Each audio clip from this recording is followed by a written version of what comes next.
For the NFC went down to Tampa Bay yesterday, so a victory tonight for Detroit, and they would be one game off the pace of Minnesota. They go against the New York Giants, who, as you can see, will be receiving to our left. The Giants 2-6-1 on the season, injury-riddled. They have had to make drastic changes in their lineup. I'm Frank Gifford. Howard Cosell is with us tonight, along with Don Meredith. And you're looking at Leon Bright, fine return man who had great years up in Canada before he joined the Giants 3 years ago. Set to kick off is Ed Murray, and in the warm-up drill, Ed Murray, the fine place kicker, who is 10 of 13 on the year, appeared to have pulled a muscle slightly, but he's out there. He will kick off. The Detroit Lions, winners of 3 of their last 4 games, and that coincided with the return of their great running back, Billy Sims, who will see a lot of action tonight. Set to go from the Silverdome. Murray hooks one to the left, and is taken there by John Tuggle, the rookie from the University of California. And Tuggle still on his feet, and Tuggle all the way out to the 30-yard line. And the Giants have had their problems. Scott Bruner, who was set down 2 weeks ago, Jeff Rutledge came on, is back in the lineup. Jeff Rutledge hurt last week against Dallas. Bill Sims unavailable for this year. He has a broken thumb. So Scott Bruner, who won the job in training camp this year because he did not turn it over, had lost that job 2 weeks ago because he had turned it over a host of times. There's the rest of the offensive unit. A bit of a surprise out on the flank is Floyd Eddings, a speedster out of the University of California for the Giants, number 88. First down and 10. That's Eddings in motion.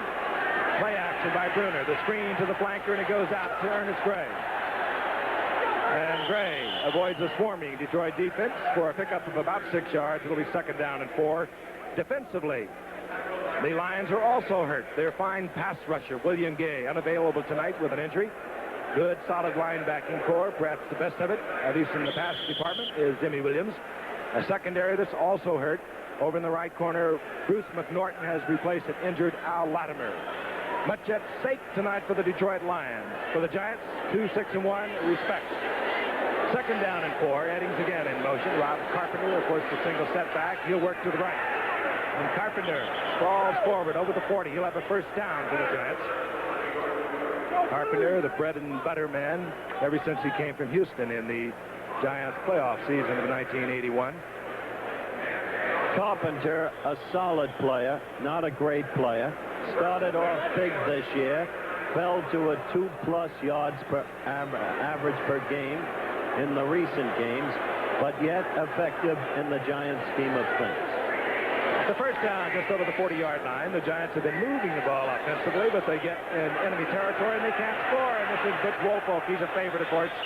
The former All-American from the University of Michigan, taken there by Bobby Watkins defensively, and a pickup of 5. Steadily improving player, Dandy. He's under Parcells, learning to become a complete player.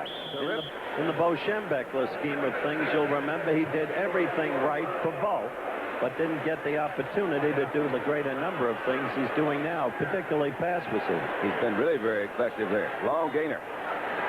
Got 4 last week against the Cowboys for 135 yards, Butch Woolfolk. Second down and 5. Carpenter taken from behind. Mike Dawson in pursuit there defensively. A gain of a couple. It'll be third down and a long 3. And, of course, the quarterback that we'll be watching tonight, at least initially, is Eric Hipple, who we had a chance, Don and I think Howard was covering a World Series 4 years ago when this man came on. We didn't know who he was. We looked him up in the book, found out that he came from Utah State. He promptly threw 4 touchdown passes that night, ran for 2 more, and he is now the starting quarterback for Detroit. Third down and 3. The ball close to the 48-yard line of the Giants. Carpenter single setback for the Giants. Bruner will put it in the air. Looks for Woolfolk. He's covered. And down goes Bruner. The 12th time he has been sacked this year. He had good protection. He just could not uncover a receiver. That'll bring up 4th down, and the punting unit will come out. Trying to get Woolfolk, it looked like, but you're going to see pretty good coverage on the outside. And what he really did, I think he fumbled again. Woolfolk was open, but it was a little bit late. Well, there's another defensive player there, so maybe he wasn't as open as he looked. Dave Jennings, one of the fine punters for many years in there for the Giants, and Ken Jenkins, the rookie from Bucknell, is back for Detroit. Jennings, who's been fighting a back problem, hangs it up and is taken by Jenkins at the 15. He struggles up close to the 19-yard line, taken there by Larry Flowers. So the Giants have to punt on their first possession of the game. And we'll be back at the Silver Dome with more action. Harry Kimball, the quarterback for Detroit, 4 years out of Utah State. This season, we'll take a look at the numbers, a little over 53%. He adds another dimension that Gary Danielson, a fine passing quarterback for Detroit, does not, and that is ability to move around back there. And he's a gutsy guy. He's a leader. Hippo brings the Lions up their first possession. First quarter, no score. The ball just inside the Lions' 20-yard line. The big rookie out of Florida, and a great one, at least potentially, is James Jones. He has changed the dimension because he is such a fine blocker. Now that Billy Sims is back from a broken hand. And there's Billy Sims, the incomparable one. James Jones, the first-round draft pick out of Florida.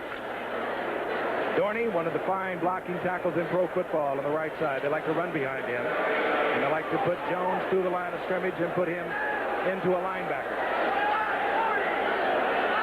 Jones got a couple. It'll be second down and 8. Billy Sims. Squirts to the outside, gets the block. Gets back inside and is up close to a first down. He does it so well. He's wearing a little fiberglass cast on his right hand that kept him out for 3 weeks earlier. Some folks just do it different than others, you know. And here's a good example of seeing a guy that just really had to pick his way. Still cut right in here. He says, down, straight upfield. Let me get what I can get out of this. He's really, they've missed him a lot. Lawrence Taylor, a guy you're going to be hearing a lot of tonight. He was pretty well blocked. That's Ulysses Norris in there. Almost had his number ripped off. Yes, he did. First down and 10. Sims gets the first down. Motion man is Norris, the tight end.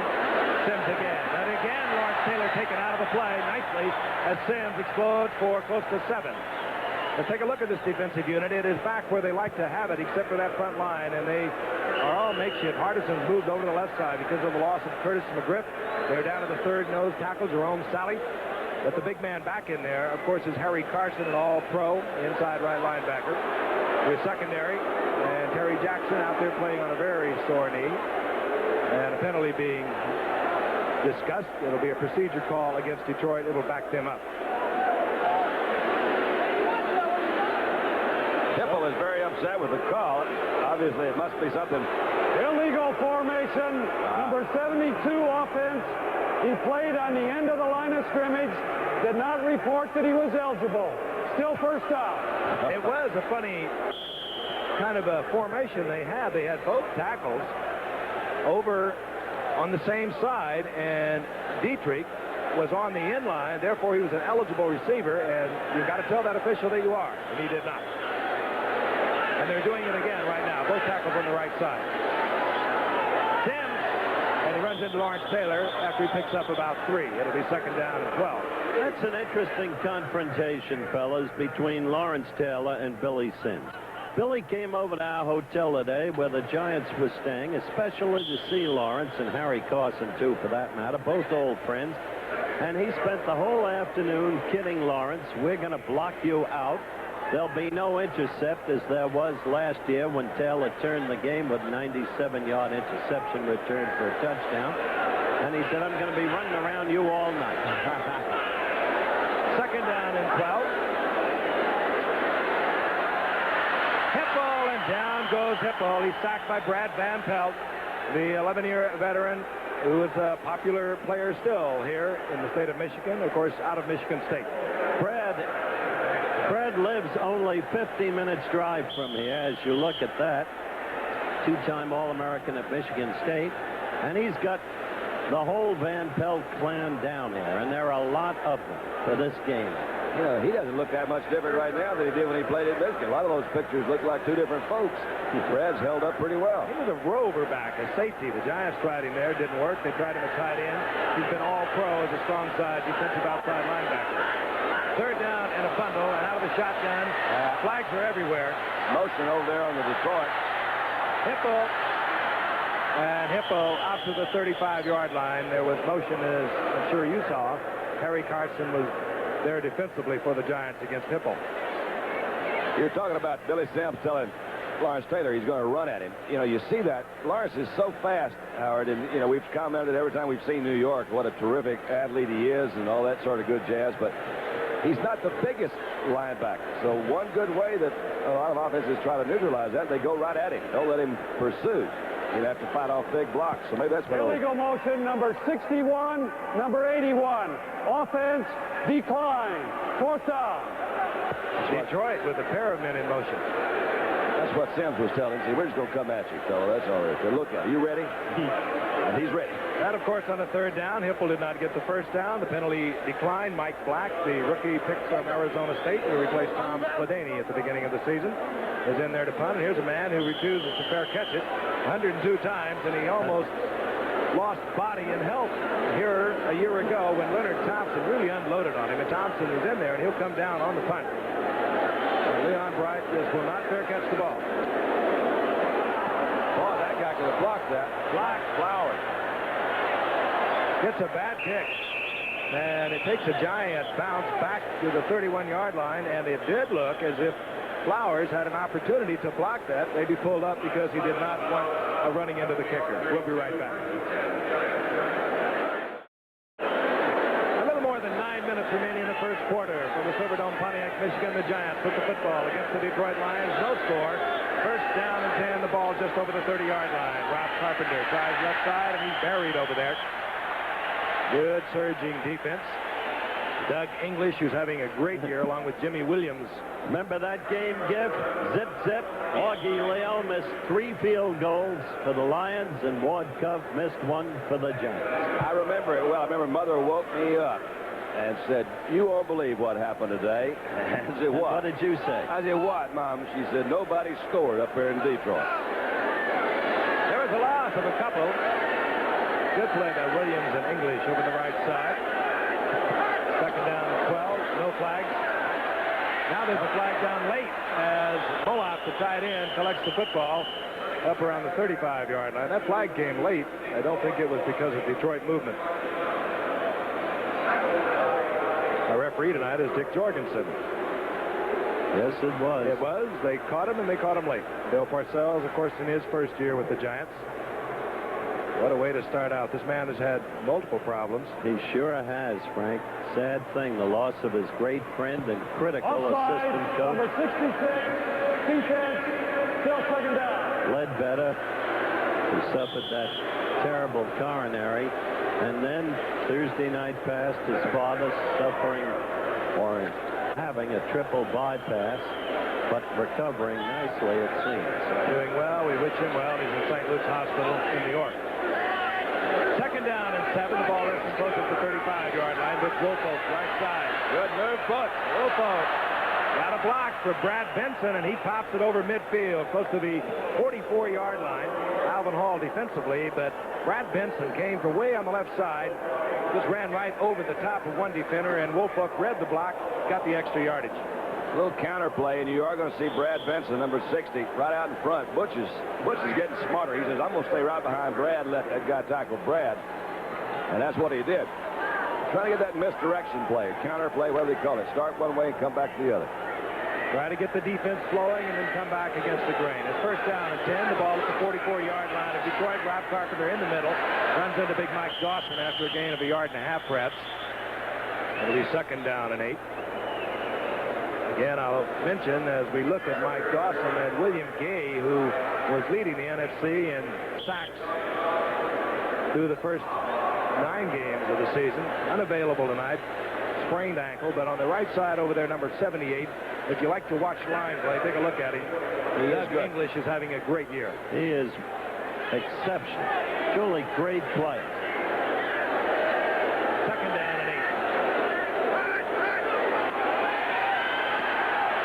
Turner fires to Gray, and Gray right at the first down marker, and maybe just inside the first down marker, and it could bring up a third down and short. They may even have to measure. Giants at 2-6-1 have been less than impressive, to put it mildly, as we ISO on Gray. And yet, to Parcells' credit, as the media begins to question him and crack down on him, this team has been competitive in most of its games. The real breakdown came against Kansas City when they were leading 17-10 and were crushed in the final quarter, 38-21. 38-17, correct? see that Gray, his momentum carrying him out just before he could pick up that first down. That's really important. The Giants, however, have been tremendously successful in their third and short yardage, even up to third and 5 and 6. The numbers there are pretty good for them. Beyond that, they've had a difficult time on third down. Brenner is throwing what I call containing type passes. He's not really doing anything that's taken a lot of chances so far. We saw him open the game with a quick little flip out to the flat. But that pass right there, if they're covered, quarterback knows he's got room to throw that one out of bounds. Maybe that's part of the new philosophy that Parcells was talking about. He said, we got to get good, basic fundamentals. Let's play to make short gains. Let's see what this one's going to do. Third down and inches. Bruner does it the easy way, following Rich Humphrey. He'll have the first down near the 33-yard line. Bruner, as I mentioned, won the starting job at quarterback in preseason, and they were so close, Jeff Rutledge, Phil Simms, and Bruner, that really Bill Parcells selected Bruner because he is not the turnover type of quarterback. And he has proven that in 1981 when they led the Giants to the playoffs. Again, he was not a turnover man a year ago, but he really had his problems. He has fumbled the ball 7 times, lost it 4 times inside the opposition's 20-yard line. He has been intercepted 11 times. Well, you touched on his real problems as we look at the measurement, Frank. They occurred inside the 20. He couldn't get the ball in. And Parcells had no choice but to bench him when he did. Giants bring in a young rookie out of Texas at El Paso that they're very high on at right guard, number 73, Kevin Belcher, a 6th-round draft pick. As you saw, the first down indicated, and that's the time remaining in the first quarter, and we have no score. Bruner directing traffic as he moves Wolfo over to the left side. On first down, Bruner trying to get it deep to Gray in the end zone. And no. Intercepted, but out of bounds. McNorton came down with it, but out of bounds. Ernest Gray said, hey, that man was pushing me all over the field. And he could have been. We'll see right at the end of it. This is McNorton. He's making a move into the inside. He bumped him a little bit in there. But No. He had position on the receiver. Thought he did, too. He was playing the football. And he went for it. Exactly. But he just brought it down out of bounds. He's scary, though, because he makes a lot of mistakes out there and depends so much on great speed to recover. He's in there replacing injured Al Latimer. Second down and 10. Wolfo. Little delayed draw. Wolfo reads it properly, breaks it back inside, and he turns nothing into something, getting a couple. It'll be third down and 8. Certainly English defensively again. Forgive me, Frank. He certainly is an improving runner. In the beginning, he would run sideways. He would run laterally rather than north and south. Now, you see a different Wolfolk out there. He's a hard worker, Don. That's what he does so much of, and he's very coachable. But it also helps, I think, when you get a guy like Carpenter comes in, he takes a little pressure off of him and let him run a little bit freer, a little bit easier. Third down 8. Both backs sitting in there looking for blitzing linebackers. If they don't come, they'll move out. Bruner, and he fires a fine shot to Ernest Gray, and Gray has the ball inside the 15-yard line, and this time Bruner had the protection. Gray ran a good route, took it down, made a little move to the inside, broke it out, and Bruner was right on target. And he's got Danny Wagner, who's going to be the defensive back. You'll see how much room he has. Good move. Gray's got some pretty good speed in there. He just turned him around all the way, slid out to the outside, and there he goes. He almost dropped that ball after he got on the ground. Well, he made a good move on Wagner. You notice not only the move to the inside, he even looked back at the quarterback, and that meant that Bruner had to have a lot of production. It's a first down at the 13-yard line. Carpenter texts along. He does that so well inside the 10-yard line. That's the point that Parcells made at the production meeting this morning. That's what Carpenter does best. He says he's got that good quick speed, not great speed, but the quickness in there. And what do you call him? Like he says, he takes the defense off to one side that has the ability to slash upfield. And he likened it, I guess, to Franco Harris and a couple others, but he doesn't really have the speed of those guys. He got about 4. Second down and 6. The ball inside the 10-yard line of Detroit. Woolfolk got a good block from Carpenter, and he'll get inside the 5-yard line, short of the first down, where it'll bring up third down and perhaps 1. He did get a good block from Rob, but more than that, this Giants unsung offensive line, and probably deservedly so because of the record, is really getting off on the mark tonight, right off the ball. There's Butch Woolfolk. They have actually moved the ball well. It's when they get inside the 20, things slow down. They're averaging just under 340 yards in offensive outing. That's right up there in the league standings. But they have a hard time getting it in once they get down here. Third down to 1. The 3 tight ends are in.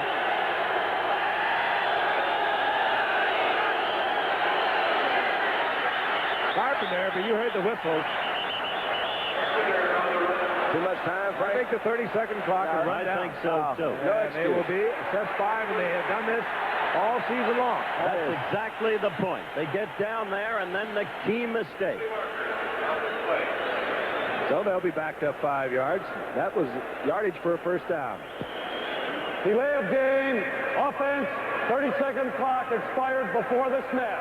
Still third down. It also was not a very complicated play they ran. They talk about running Carpenter off tackle. That's I don't know what that is. That's just not enough confidence somehow. They're playing very tentatively. It's one of those stats that we're working on. Yeah. Time of possession on the drive. Third down and 6 in the Pittsburgher in the passing situation. And it was a shot intended for Mike Miller, the speedster, or rather, it was Mike Miller, speedster that was picked up from Green Bay a few weeks ago, and he almost held on to it. But it'll bring up fourth down, Ali Haji Sheikh. Mike Miller, as you look at Ali Haji Sheikh, Mike Miller has world-class speed. No question about it. A good pickup on the surface. How are his hands? We asked Parcells today. He said average, which he just proved. So we have Ali Haji Sheikh on, 16 of 18 for this year. He's only missed from 45 and 66. And this will be a 27-yard attempt. Sheik now on the season, 17 of 19, and the Giants break on front, 3-0 with a 27-yard field goal. 3:32 remaining in the first quarter. There they are. There we are. And we are joined by what was estimated to be a crowd of 60,000 plus, and it looks like they have finally filed into the Silver Dome here in Pontiac. About 65,000, I'd say. Beautiful. Sheik to kick off, and Jenkins and Martin are deep. And this is Robbie Martin. Big opening. That's Ali Haji Sheikh. One of the last defenders, Mark Haynes, had moved over in position. But Robbie Martin with a fine return of 49 yards has Detroit in good field position. He really busted through. He's upset because he says, man, I've got the kicker to work on back here, and I fall down. Nice little hole there they had, didn't they? They knocked him out. He says, okay, now then, let's set this up. Whoops. Yeah. Stay with me. Thing to remember is the Giants only got 3 when they should have gotten 7. It's the story of the Giants all season long. Detroit at the 44-yard line. Hippo gets it in to the tight end, Ulysses Norris. By the way, that was the longest kickoff return against the Giants this year. Should have been a lot longer. Yep. It's hard to criticize on balance their special teams play this year. The Sheik puts that ball really high. He hardly ever gets it too far into the end zone, but it's got great hang time on that thing, so they've been able to get down there and cover him. They broke it open that time. Norris got 5. It's second down and 5. The ball inside the 40-yard line. Billy Sims, right side. Spins and cuts back. Hardison was over there defensively for the Giants, along with Brad Van Pelt. Held short of the first down. A gain of, he was stopped really cold at the line of scrimmage. You know, as Bill Courier came up awfully fast with his safety, that turned that thing back in. Those safeties, he really shot up there, turned it back in, and he had some good pursuit on the inside. So now Hippo finds himself in a third down and 5, and this is where the Giants like to bring Taylor. They have Andy Hedden in the lineup now, number 54.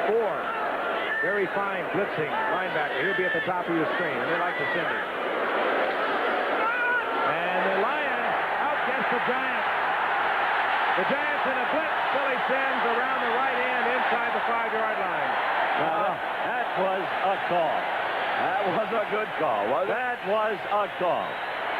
Giants looking for it to come inside, and They were thinking pass all the way. Shot both outside linebackers. They were from the shotgun. And watch Dan Greco. He's waving Billy on. Billy didn't even wait for him. Look at Lawrence look at Taylor, Lawrence who with caught him that from behind. pursuit. Oh, that's terrific. I thought that was Lawrence. Couldn't see it, but he'll have a lot of fun telling Sims about that. I caught you from behind. Not if the Lions score a touchdown. He won't. He came all the way in from a blitzing position, turned around and pursued him and took him down at the 2-yard line. And Hippo wants timeout. The Lions have called timeout. They have a first down, goal to go. They're at the Giants' 2-yard line, and we have 1:11 remaining in the first quarter.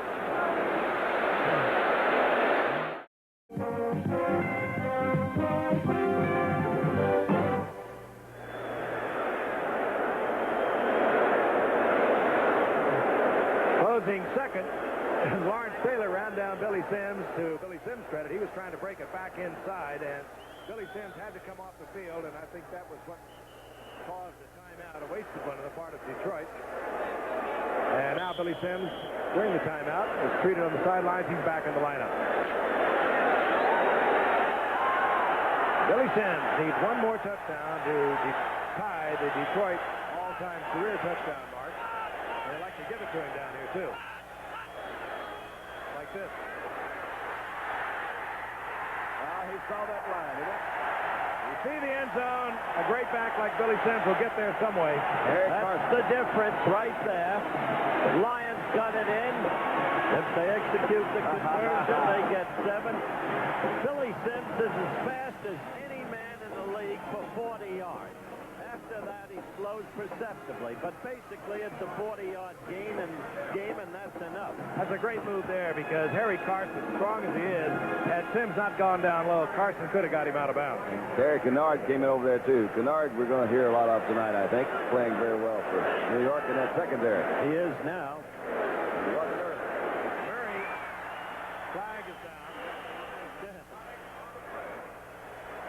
All right, Billy, we know. Back home in Hook section.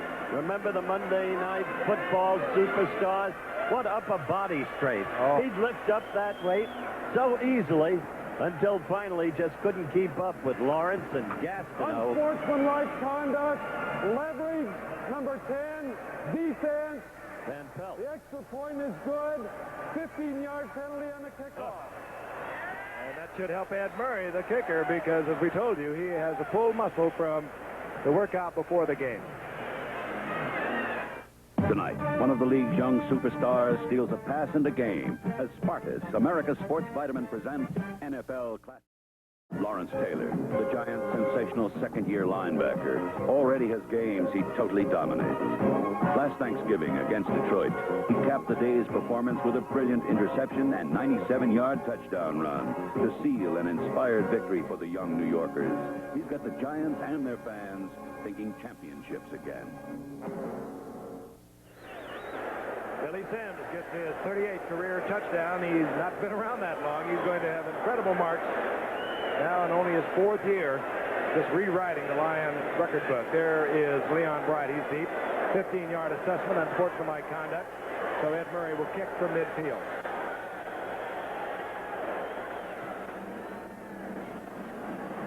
Murray hooks it, and Tuggle has to take it. I guess it was his judgment. That ball was going out of bounds, but he thought Detroit was too close to him, so he took it. It was downright bad judgment. Look at the field position they're in, and Bill can't believe the way these men are making mistakes. Had he let it go, it, in all probability, would have gone out of bounds, and Murray would have been kicking back at the 45 once again.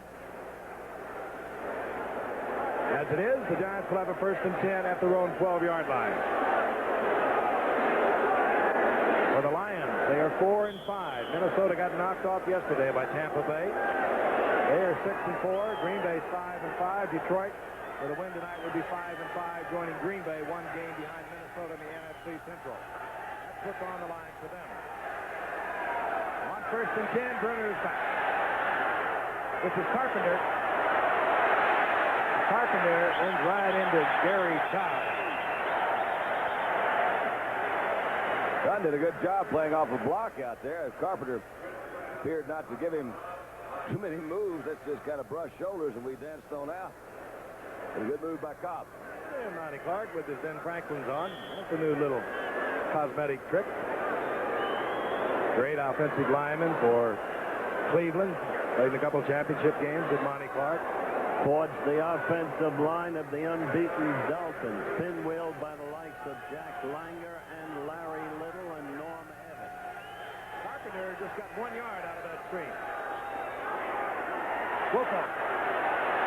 Wolfo breaks smartly back inside. Play yardage up close to a first down. He'll be perhaps a half a yard to a yard short. The big man. A few moments ago, you saw his intercept last Thanksgiving Day against this very team and brilliant touchdown run. Extraordinary play on Billy Sims when he caught him from behind. Great player. But linebackers usually don't score points. He's also back where he belongs with the return of Harry Carson. And he had to struggle, did Lawrence Taylor, while Carson was out for 5 weeks with a knee problem. He's back on the outside where he belongs. You saw that Butch Woolfolk with good heady running got the first down for the Giants out of their 22-yard line. But Taylor is exceptional on the outside with that great speed and pursuit. That's the end of the first quarter, and the Lions are on top 7-3.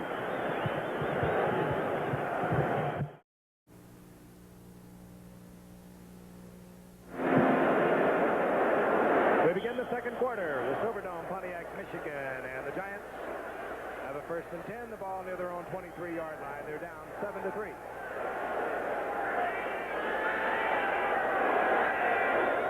Miller, the rookie from Tennessee, the speedster. A quick toss goes out to Woolfolk, and he bowls his way over the 25-yard line to about the 26-yard line before Mike Cofer, the rookie from Tennessee, made the stop.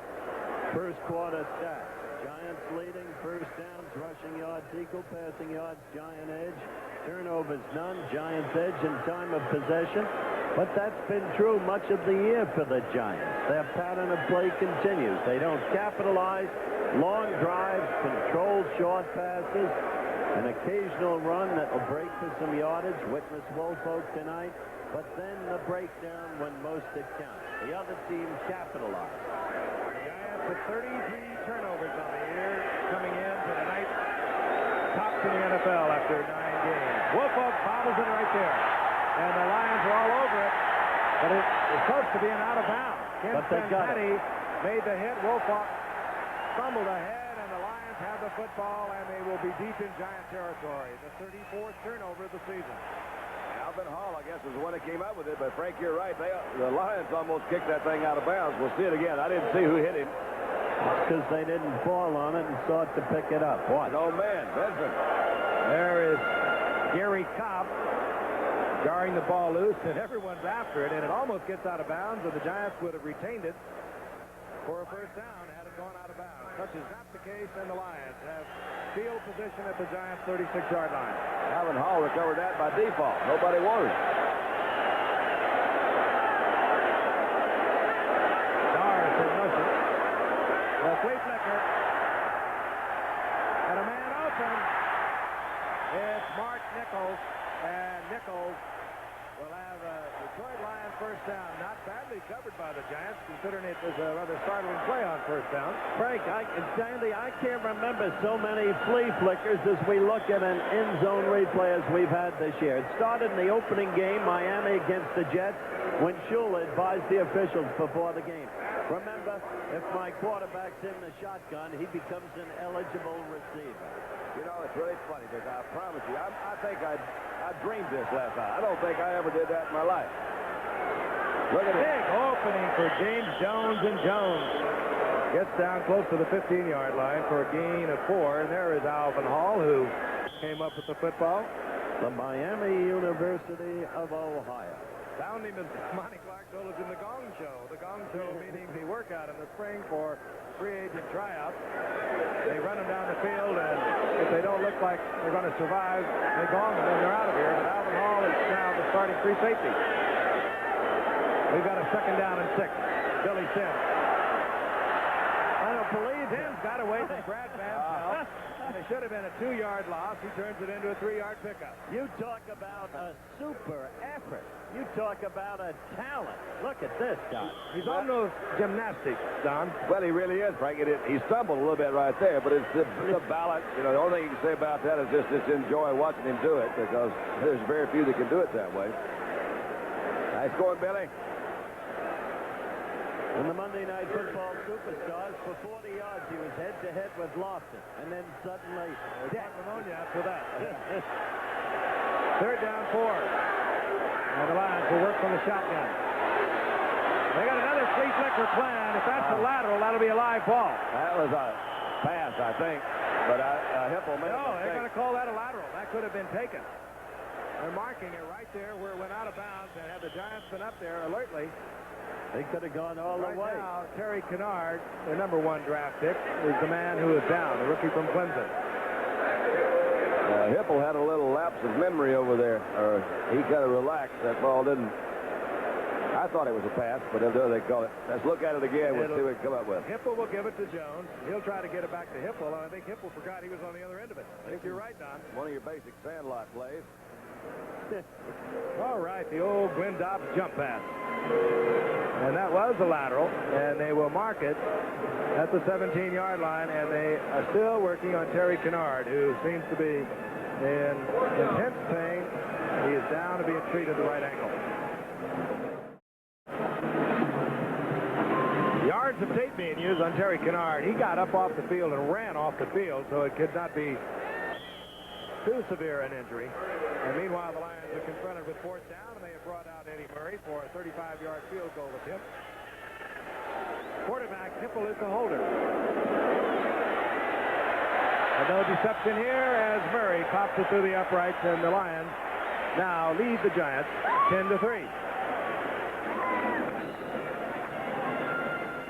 We'll be back at the Silverdome in just a moment.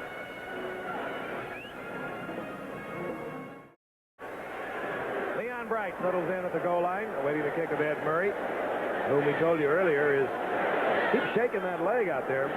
He did have a little bit of a muscle pull in the workout prior to the game. And he practically skulled one the last time he kicked off. This one he puts up high, reasonably short. We'll watch John Tuckle. And Tuckle returns Murray's short kick to the 30-yard line, where the Giants down now 10-3 will trot their offensive unit out. Murray is limping off. I didn't know that, Frank. He kicked the tee that time more than he kicked the ball. That's why it didn't go very far. I think what Brad Van Pelt was discussing on the sideline was that the Lions have on several occasions now come out with both tackles on the same side. In other words, an unbalanced line. We better discuss how to get a handle on Billy Sims. 1st down and 10, 30-yard line of the Giants. Giants again will pass on 1st down. A lot of time. Eddings is there, and he does not hold on. Oh, Eddings. He was open for a long time coming across the middle. He had attracted the crowd, too, in Bruce McNorton and Alvin Hall. And he got that ball to him about this time, right in here. Now, there's not any defensive people around. But the ball doesn't get there until about 5 steps later. But that's still right over the outstretched arm. Now, you got to catch that ball. Yeah, he should have had it. You got to catch that. But you're right, the ball should have been thrown earlier. Teddy was a little linebacker, had a pretty good drop there. 2nd down and 10.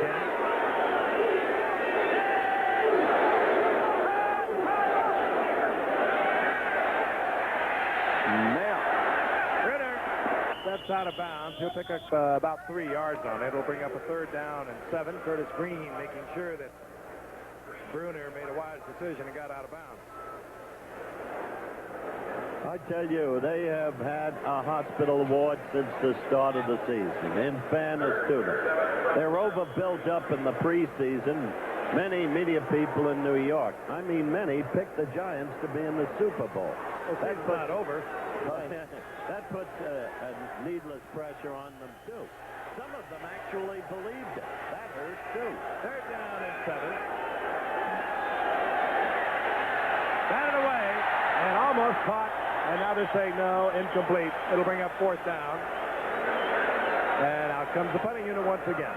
Had that been caught for the intercept, that could have blown this game open early.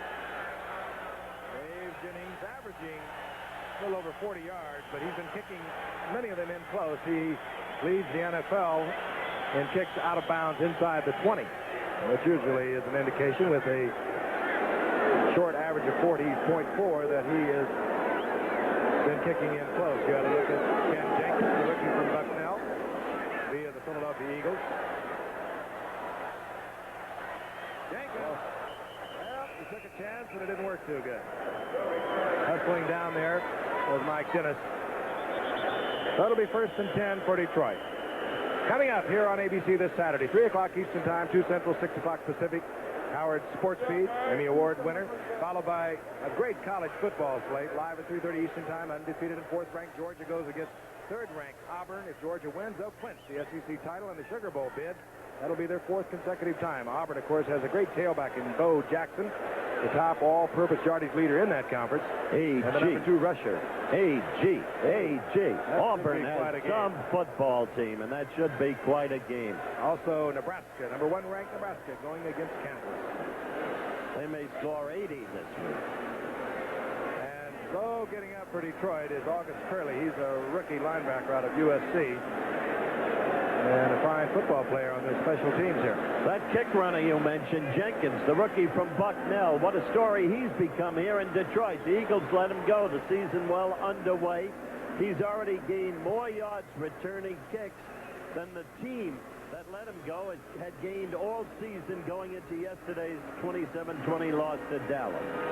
Kenny Jenkins, Bucknell, Lewisburg, Pennsylvania. You like those kind of guys, don't you? I do. Yeah. I get a great kick out of those small college guys. It's fun to see a guy like that can come around and doesn't have the greatest PR people around maybe to let him know what he can do and then see him make it. It's good. Not unlike Eric Hempel. As Frank said earlier, we had to look him up in the press guide a few years ago. And I'm not sure he was even in it. That's right. August Curley being assisted off. Looks like he may have a troublesome left knee. You hate to see it. So Detroit, 11-18 remaining in the first half, out on top of the Giants 10-3. Well, we have the opportunity, Frank. Harry Carson came over to me today and said, would you please tell Doug Coder and the family that we're all still with him and we love him. 21-yard line, 1st down and 10 Detroit. Reese McCall in motion and Billy Sims looking for yardage up the middle. That was funny. He tried to spin back inside, lost his footing, down he went. Still getting a couple of yards out of it. Give him 3, it'll be 2nd and 7. Doug Carson is a tremendous fellow. You know that, Frank? Yeah, he was amazing last week. He'd been out of action, had arthroscopic surgery on the knee, had worked out 2 days, came in against Dallas and had 19 individual tackles. Big number 53, Carson of the Giants.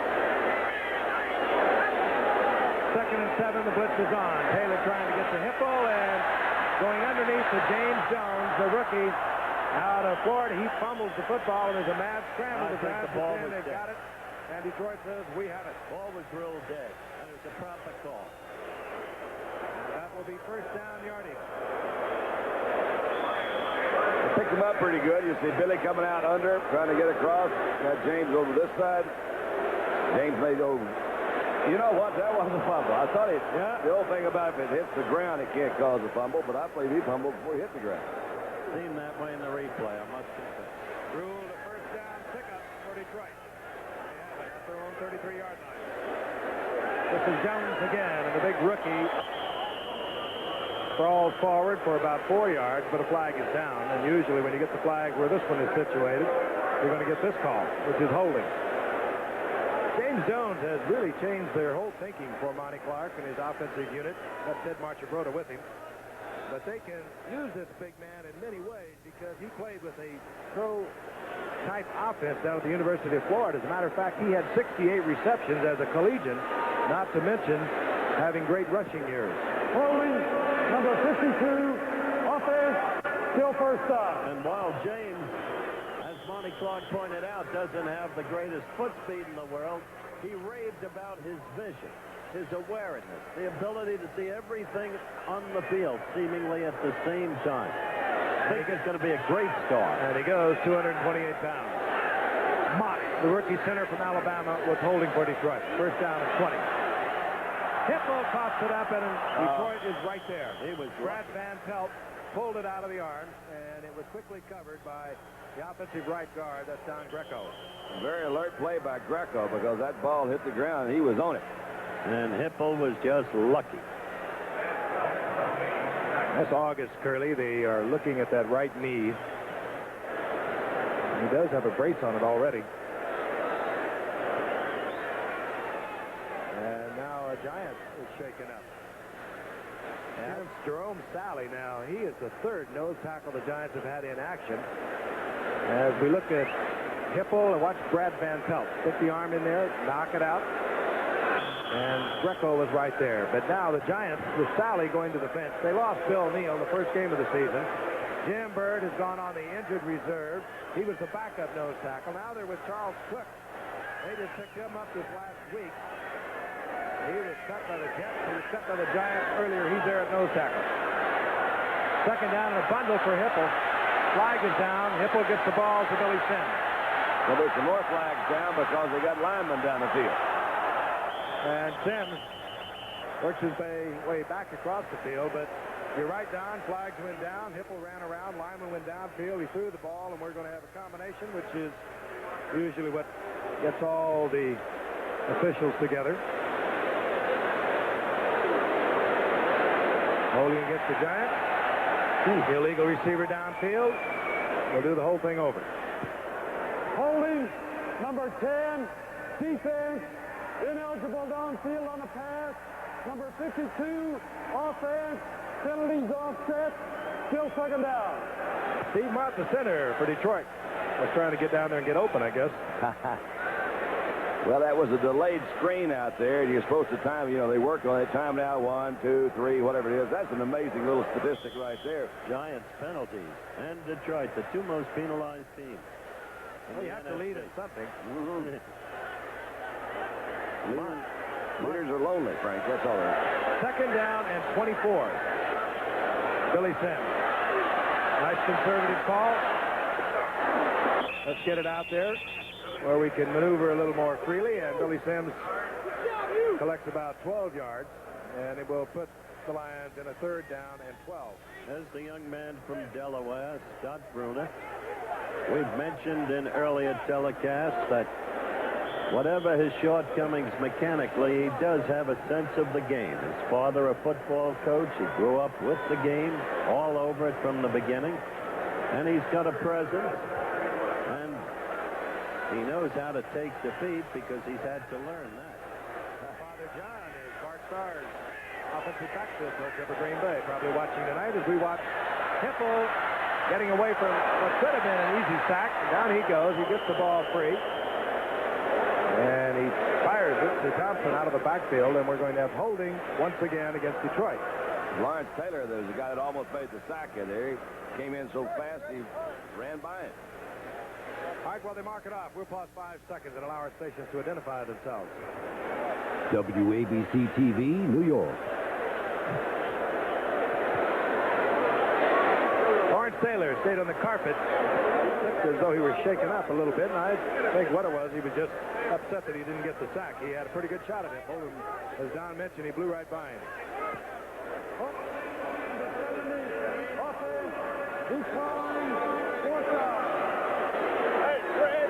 Lions will have to punt. The Lions, as I mentioned earlier, have won 3 of their last 4. They blew the Bears away last week in what the Bears were characterizing as a grudge game. And Billy Sims came in with his best game of the season, 91 yards. Michael Black, 7th round draft pick out of Arizona State. Leon Bright is deep for the Giants at the 15-yard line.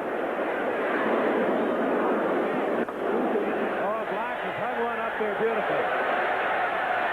Leon Bright, still no fair catch. Flag is down, and Bright gets out over the 25-yard line, and we usually get the illegal block and you get this call. Might have been one of those. Yeah, Roosevelt Barnes was the guy that was down there in a hurry. Yeah, that takes a lot of concentration. Barnes was coming right into Leon Bright. He stayed with the ball all the way. Team call. We've grown accustomed to that pace. Officials now dominating these games. Like breathing out and breathing in. That's a bad scene. Well, they ought to learn the rules. The players, I mean. Illegal use of the hands, number 24, receiving team on the run back. First down. The Giants will start deep in their own territory at the 8-yard line. 8 minutes remaining in the first half. Well, they got a point. Well, I frankly didn't have anything better to do. We got a pretty good football game. Giants were down there earlier, in case you weren't with us. They had what appeared to be a first down goal to go. They got a 5-yard penalty. They had to settle for a field goal, and they trailed by 7 points. On 1st and 10 at the 8-yard line, Rob Carpenter, right side, nothing doing, breaks it back to the middle, and gets a yard and a half as Jimmy Williams was there initially for Detroit. You know, Frank, I think you're right, and I think I'm right. They should learn the rules. They should play by them. But the rules are now so complicated, sometimes the officials can't keep up with these situation substitutions. One play this year, the Giants faced 12 men on defense. Everybody was double covered. The officials never saw it. Nor did the coaches. So they looked at the movies. 2nd and 8. Woolfolk. Not this time. Oh, Woolfolk is bobbling in the end zone. The best this will be a safety. It is a safety as the Giants cover in their own end zone. Oh, no. Second fumble of the night for Woolfolk, who perhaps may be trying just a little extra hard as Rich Humphrey saved the touchdown by covering for the Giants. This was a play that we've seen him run successfully to the right side twice tonight. They came back, tried to go to the left side. Fogged up a little bit more. Just one of those mistakes. You know, Shake, you can't. What are you going to say? That's just effort. He's trying hard. Yeah. He's going to lose it. Can't afford to lose it. That was Doug English that knocked it out of his hand. He just carried it a little bit loose. Follow it right there. That's instead trying to pick that thing up. Humphrey covers it. That brings about the safety. 2 points for Detroit. And the Giants will kick from their own 20. We'll be back in a moment.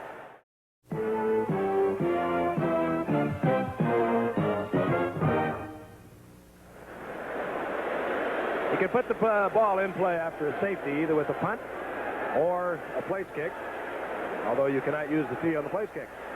So Jennings is on. He'll have to kick from his 20-yard line, and Jenkins is back for Detroit. There he is. Jennings doesn't turn it over, but he carries it inside the 30 of Detroit.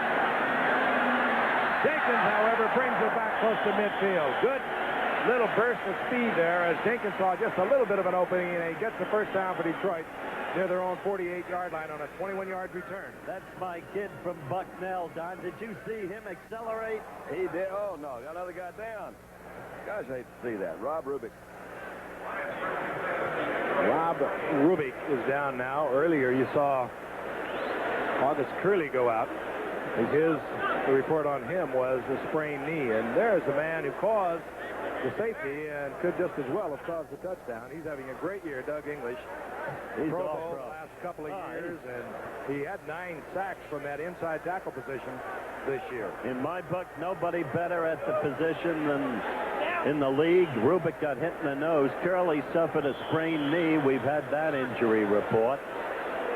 Rubik from Grand Valley State. You haven't yet seen a wide receiver that Detroit has named Jeff Chadwick, may be the second best rookie wide receiver in the league. First down and 10 for Detroit at their own 48, and Hipple is back. He wants the bunt, going for Thompson. He's the speedster, and is picked off by Terry Jackson. Hipple tried to get deep to Leonard Thompson. He has terrific speed. The Cowboys worked on Jackson, who had missed several weeks with a knee last week. The Lions tried it, and Jackson gets the interception. He had it all the way.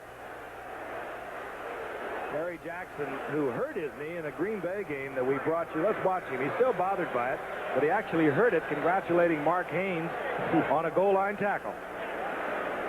Good position, however. Leonard Thompson was out there. That ball just, you know, if you could throw it a little further, maybe he would have had a better shot at it, but he was a little bit underthrown from where Thompson was. It was identical to a pass to Tony Hill that Tony Hill caught. Came back and caught it. Came back and caught it. This time Jackson is reading it all the way. First down and 10. Here comes the Woolfolk. They come right back with it. Flag is down. We'll get a face down. No question. Jimmy Williams up there defensively. Jimmy's dancing a little too soon, Jimmy, because you got him by the face mask. They're going to penalize you for that. They showed a little confidence in Woolfolk. They said, hey, let's go ahead and try it again.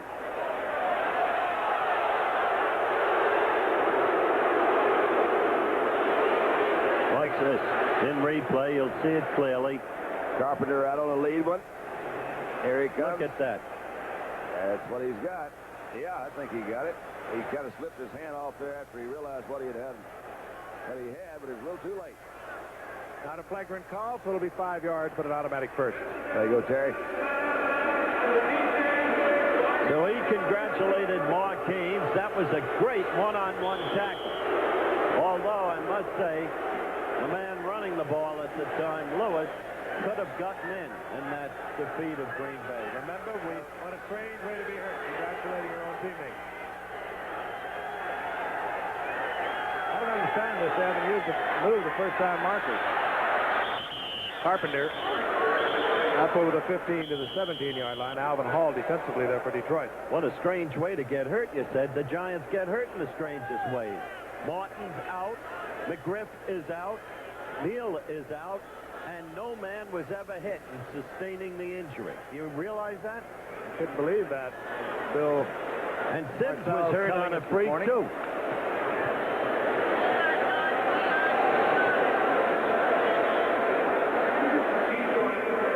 Out comes the 6 for the measurement.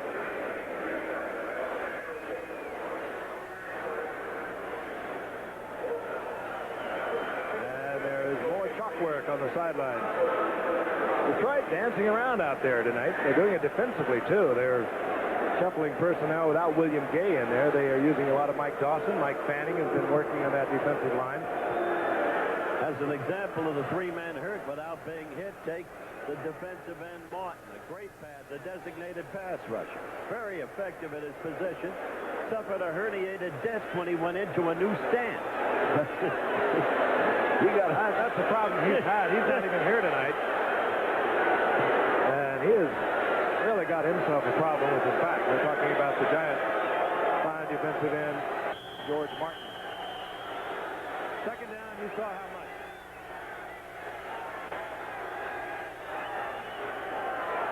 Carpenter, and he moves up to the 20-yard line. He has the first down, and of course he's driven back by Jimmy Williams, but his momentum carried over the first down mark. Did you ever get hurt by a change of stance, Tom? No, I tried it. If I ever found a good one, I just stayed with it.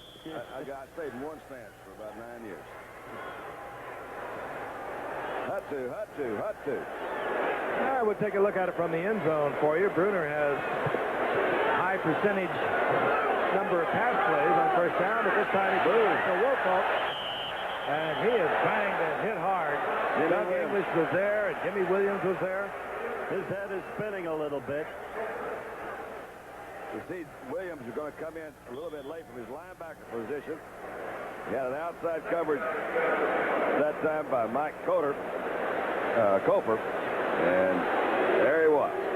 Lions defensive line just beating the Giants offensive line off the ball. Watch it again from the end zone. Second down and 10. Carpenter single step back, and Bruner will go on top.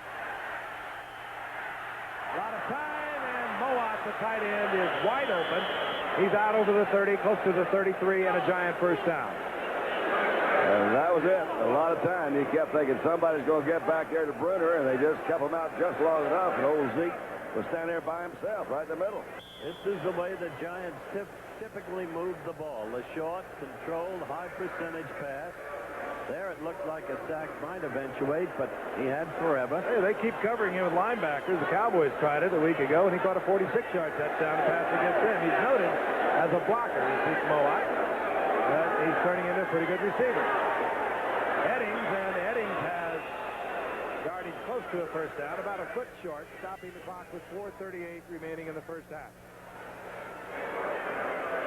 It'll be second down, short yardage. A waist down if Parcells would like to consider that. The Giants trailing now, 12-2. What the Giants are trying to do is develop speed receivers. They now have 3 who can run.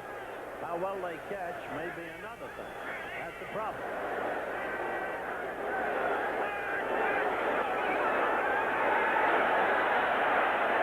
Carpenter underneath. He has the first down up about the 49-yard line. Parcells made what I thought was a good comment about his speed receivers that he has out there. He says if you don't have those guys, you never can really open up those middle zones. And that's a good point. I know. Throw the intermediate pass. The intermediate pass. Right. That's right. You got to have them be fast enough to get down there. They have got world-class speed up there and out on the field. Mike Miller. And Byron Williams and Floyd Eddings. Youngsters, all of them, but they have great speed. First and 10. Gray stops the clock after a pickup of about 7 inside the 45-yard line. Jimmy Williams out there defensively. I've always felt you throw that pass, you've got until they stop it. And I don't mean stop it with an interception. You get up there as a quarterback, you can look at that defensive cornerback. If one side or the other, if they're playing man-to-man, run both those guys a little 5-yard flare out, 6-yard flare out. If you've got good receivers, they've got some speed, they can break that thing for a long way. Bruner is 8 out of 12 for 69 yards. This is typical controlled Giant drive. Carpenter trying to get 2 for the first down. He'll be very close to it. Doug English coming in there underneath for Detroit, but Carpenter very close to the first down. The Giants have 3 timeouts as we are inside 4 minutes. Have you ever noticed, Frank, you keep possession of the ball this long, keep going this way with these high percentage but short yardage plays, sooner or later, on balance, a team makes a key mistake. But if you don't do it that way, they're going to try to make maybe a bigger play than they can make, and that's where they've been making turnovers too. So sooner or later, they're just not as good as they want to be. They've got to get some better players. That's all there is to it. How did you deduce that? How did you figure that out? That's not color, that's philosophy. That's it. Bruner got a first down earlier with the quarterback sneak, and he'll have another one.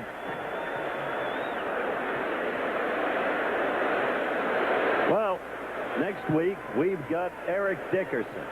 And what a player that is. And we've got William Andrews. We should have a shootout next week. I look forward to it. Yeah, and the good news is both of them are going to bring the rest of their teams to play, too. That's really good. I'm not so sure that's good. Oh, yeah. Yeah, we're going to be down in Atlanta. That's going to be good. Atlanta lost one last week to New Orleans. Well, we'll see. White Shoes, I'll tell you, he put on a show at Shea Stadium, one of the best I've ever seen. First and 10 Giants inside the 42-yard line of Detroit. Bruner looking for Eddings. And Eddings takes it down out of bounds. It'll be an incompletion, stopping the clock at 2:59 remaining in the half. You know what we got next week, too? I think listen to me, 2 of the prettiest passers in the National Football League. They throw, and I don't mean they're both pretty looking, but they really throw good balls. You know what I'm talking about? You're talking about Steve Bartkowski and Vince Ferragamo. I just checked and see if you knew who was going to play. They do put a pretty spiral on it, and they do. like to go deep with it. Yeah, they're pretty guys, too. They're pretty guys. When you see the play Preston Bernard makes in the halftime highlight. Okay. Second down and 10. Wilcock in motion. Blitz is on. And Bruner chased out of the pocket, and Mike Soper, a rookie from Tennessee, gets his second sack of his young NFL career. Had 6 defensive backs, 4 receivers. And there wasn't anybody open down there. For the Giants, that's too bad because they don't have to get it much further down the field. At least Ali Haji Sheik could come on for an attempt. They tried it from 66 yards out. They hardly We were close in to St. Louis. That's That's true. I couldn't believe it. 66-yard field goal attempt. Well, he was only 38 short. Frank wants him tested. From the shotgun on 3rd down and 13.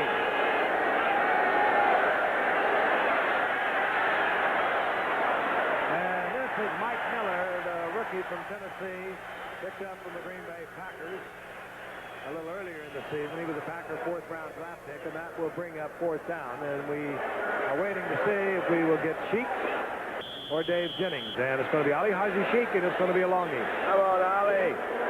He can do this. Well, he'll be looking over a 57-yard effort as we have arrived at the 2-minute warning. So young Ali Haji Sheik, a Michigan rookie, will have time to think. Ali Haji Sheik is on for the Giants. He set a Giant record earlier in the season in a game we brought to you from Giant Stadium at 56 yards. The Giants are confident enough to let him try it from 66 yards in St. Louis. He is 17 of 19 on the year. He missed the first field goal attempt of his career, the Ram game, and he missed a 66-yarder. But of those 17 he's made, Howard, only one of them has been over 40 yards, and that was a 56-yard effort. But that proved to us that he can do this. He's got the foot. He's got the distance, and he gets it up quickly.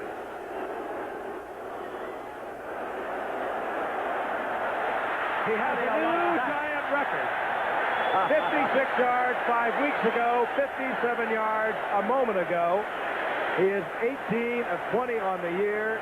We first saw him in the Pittsburgh preseason game, and we were amazed at the distance the young man can get and how high he gets it. And how quickly he gets the ball up. This is the best 9th-round draft choice almost within memory. They are officially saying 56 yards because he was inside the 57-yard line, so it will go in the books as a 56-yarder. So he has tied his own Giant record. Remarkable young man. He does it so easily. He doesn't even work hard on it, he does. We'll be back after this from the National.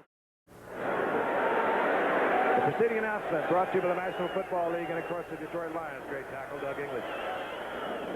Sheik to kick off. Alvin Hall is deep.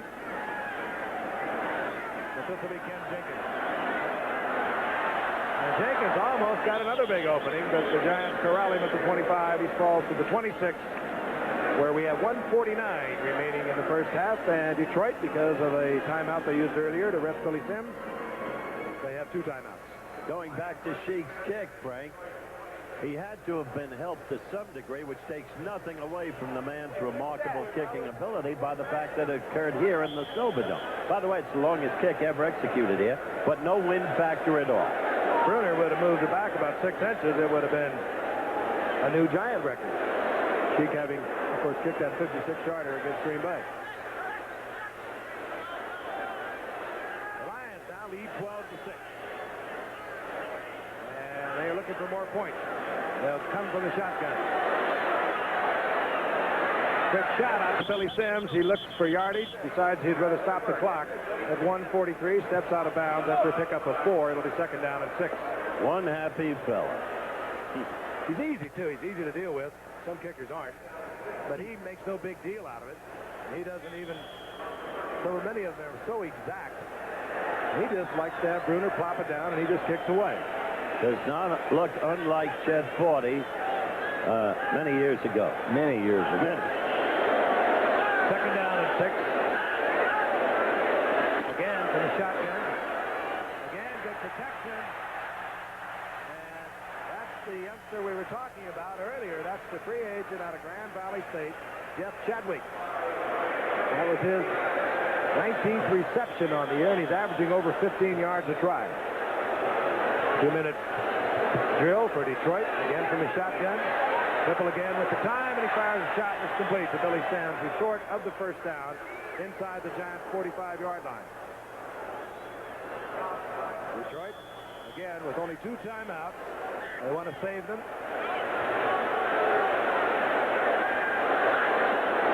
This will be a pass, looking for the completion. Or to stop the clock. Now they'll probably have to use one. As, again, it is Chadwick. And Hippo calls timeout Detroit has a first down and 10. They're at the Giants' 37-yard line. 53 seconds remain in the half. The Pittsburgh Steelers are red hot. They've got the longest winning streak in the NFL, 6 straight. Chuck Noll, a miracle man. Yesterday, the score 0-0, the game's first series. Cliff Stout passing to the brilliant one from Baylor, Walter Abercrombie. He moves 51 yards downfield. And that set off a Cliff Stout handoff, which you're about to see, to the same Mr. Abercrombie as he barrels in for the score. Good offensive line blocking there. 7-0 Steelers. Became 10-0. And then Ed Luther with that. And the ball picked up by Mel Blunt. Touchdown. Steelers won 26-3 over Georgia. Yeah, their defense is outscoring their offense, isn't it? Well, they did. Oh, remember Cincinnati, those guys. I remember when they said the Steelers were a team in transition. I think Chuck Noll started that 2 years ago. That's our story here with 53 seconds remaining here in the first half. Detroit looking for that win that would keep them within 1 game of Minnesota, the NFC Central Division, tied with Green Bay. The Giants at 2-6-1, looking for respectability. On first down, Hipple again for the shotgun. And it's going to be picked off. The receiver slipped, and Jerry Jackson has his second interception of the night. It was Leonard Thompson, the intended receiver. He slipped, and Hipple had it behind him. An interception, and the Giants have lost the shot at additional points. Well, you take a look. He did slip, but the ball looked to me to be thrown quite a bit behind him anyway. Maybe he slipped trying to go back for it. He may have, because Jackson was right there. I think it surprised him, too. The Giants have 44 seconds. They have their 3 timeouts. And it will be a coaching decision on the part of the Giants, Ron Earhart, and, of course, Bill Parcells. And we want to try to get some points. 44 seconds is a lot of time, and they are going to have good field position from the 35-yard line. Wofolk will have another Giant first down, which might become academic, but he gets out to the 45-yard line. Seconds ticking away. Now Brunner will call timeout with 35 seconds remaining, and the Giants have 2 timeouts. Another miracle coach has to be Chuck Knox. Dan Reeves, too, for that matter, in the Kingdome yesterday. Scored 6-3 Seattle. Dave Krieg. Watch this throw into the end zone, and it's Steve Largent, touchdown. That made it 13-3 Seattle. In the very next series, Luke Prestridge, unable to punt, tried to run. Forced down short of the first down. And that set up Mr. Krieg again, number 17. Play action fake there, and the deep throw.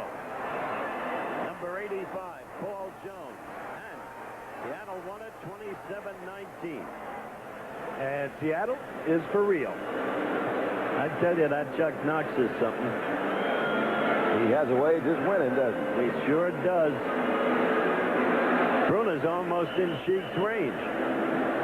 Another quick short control pass, and the Sheik can kick another. Brunner back onto the field. You know Frank Montel, the Cotton Bowl record for field goal kicking, 54-yarder. You heard me tell Don that. I must admit it was preseason. Didn't matter. You did it. I want to check that out. Well, you were in grade school. First and 10. Brunner. Carpenter. And Carpenter to the 35-yard line, and they are indeed now in field goal position. Roosevelt Barnes missed the tackle back at midfield. Right now it's a chippy. Nothing to it. Well, let's look at another Jets disaster at Shea Stadium yesterday. In the third quarter, Baltimore was leading 3-0 when suddenly the Jets struck. Richard Todd back to pass. Deep down the right side. Lamb Jones, world-class speed, takes it in stride. Touchdown, 7-3 the Jets. But in the fourth quarter, Baltimore had recaptured the lead on Jet mistakes. It was 10-7. Mike Pagel under pressure. Watch this.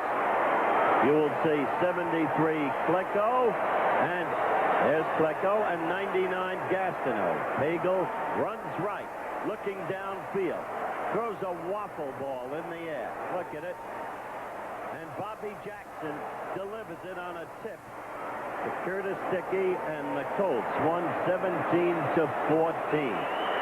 I saw a lot of that game, and I'll tell you something. Frank Cush has got this young team really playing football. They hit Jets out there when well, you better not have been standing around yesterday because they were going to hit you.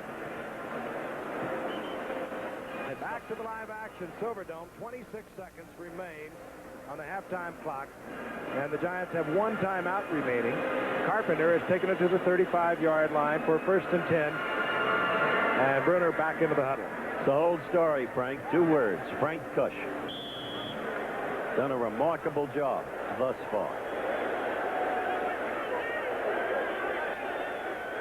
Lions leading the Giants 12-6. Giants down to their final timeout.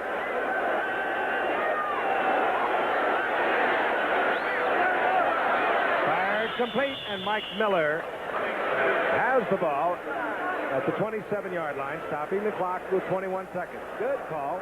They've got time to go for the TD, but they can't face a turnover the way Detroit did. They have plenty of time, even to get the completion with a hurry-up offense to stop it with an incompletion. Quick look at Ali Haji Sheikh, who was hit from 27 tonight. And, of course, 56-yard line. We will watch it from the end zone. There's no middle linebacker as such. There's 2 linebackers. You see him drop. There's a quick one. He is going for the touchdown, and he's going to set. And that's picked off. I can't believe that. Bobby Watkins, a veteran cornerback. Watkins comes down with it, and the Giants lose the opportunity for 3.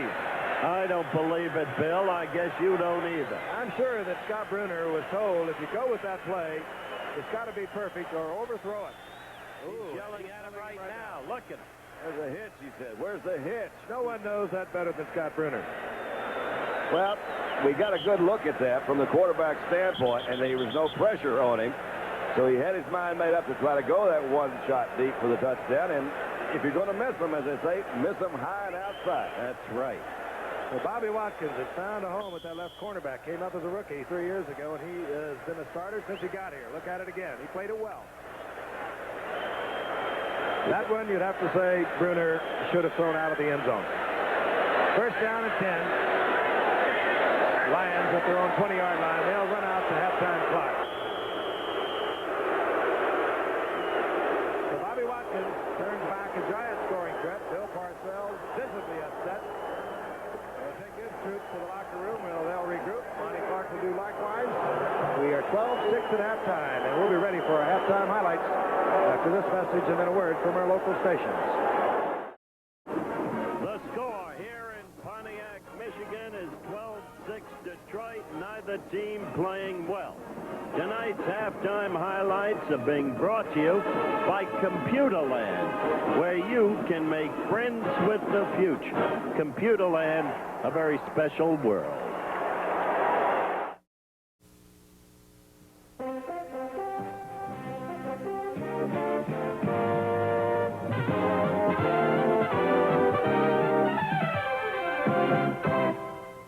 Arrowhead Stadium, Kansas City, the Raiders visit the Chiefs. First quarter action, zip, zip. Mark Wilson, number 6, back to pass.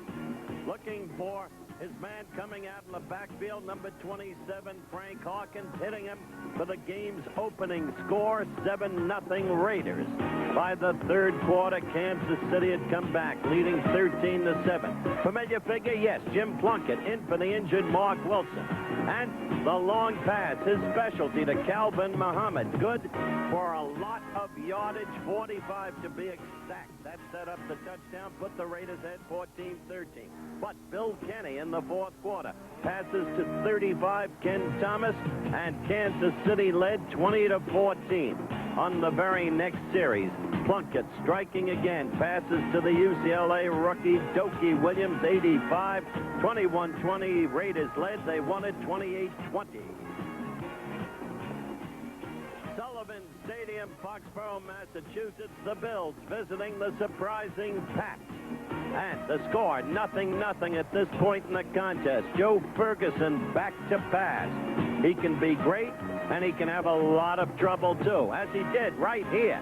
The pass picked off by Rick Sanford, number 25, who now races it back a total of 16 yards on the interception before being downed right there.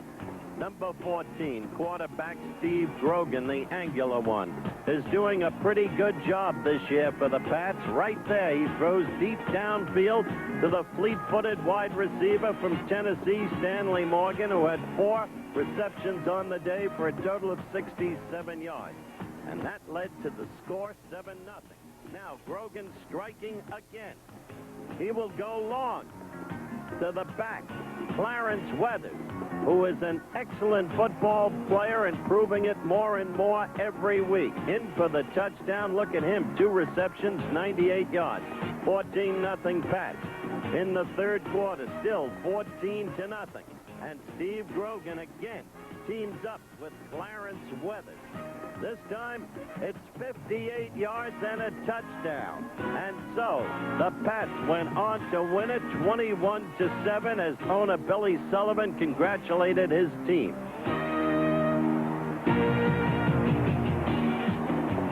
The Hubert H. Humphrey Metrodome in Minneapolis, the winless Tampa Bay Bucks against the Vikes. But this man had himself some day. 31 rushes, 219 yards, 1 touchdown. Second quarter action, 7-0 Minnesota. And you've seen this so many times before. Minnesota blocks the punt. The ball goes back through the end zone safety, and it's 9-0 Minnesota. But in the next series, Steve Dills back to pass for the Purple, and the ball is knocked out of his hand by Selman, picked up by Dave Logan. He goes all the way. Nobody near him. Touchdown. That made it 9-7 Vikes at halftime. In the third quarter, with the score still 9-7 Vikes. Jack Thompson handing off right there to Mr. Wilder. Now watch him go right through that slight open space. He can turn it on, as he does right there, down the sideline, all the way. Touchdown, 75 yards, longest run in Tampa Bay history, and the Bucks won it 17-12. The Louisiana Superdome, New Orleans, the Falcons against the Saints.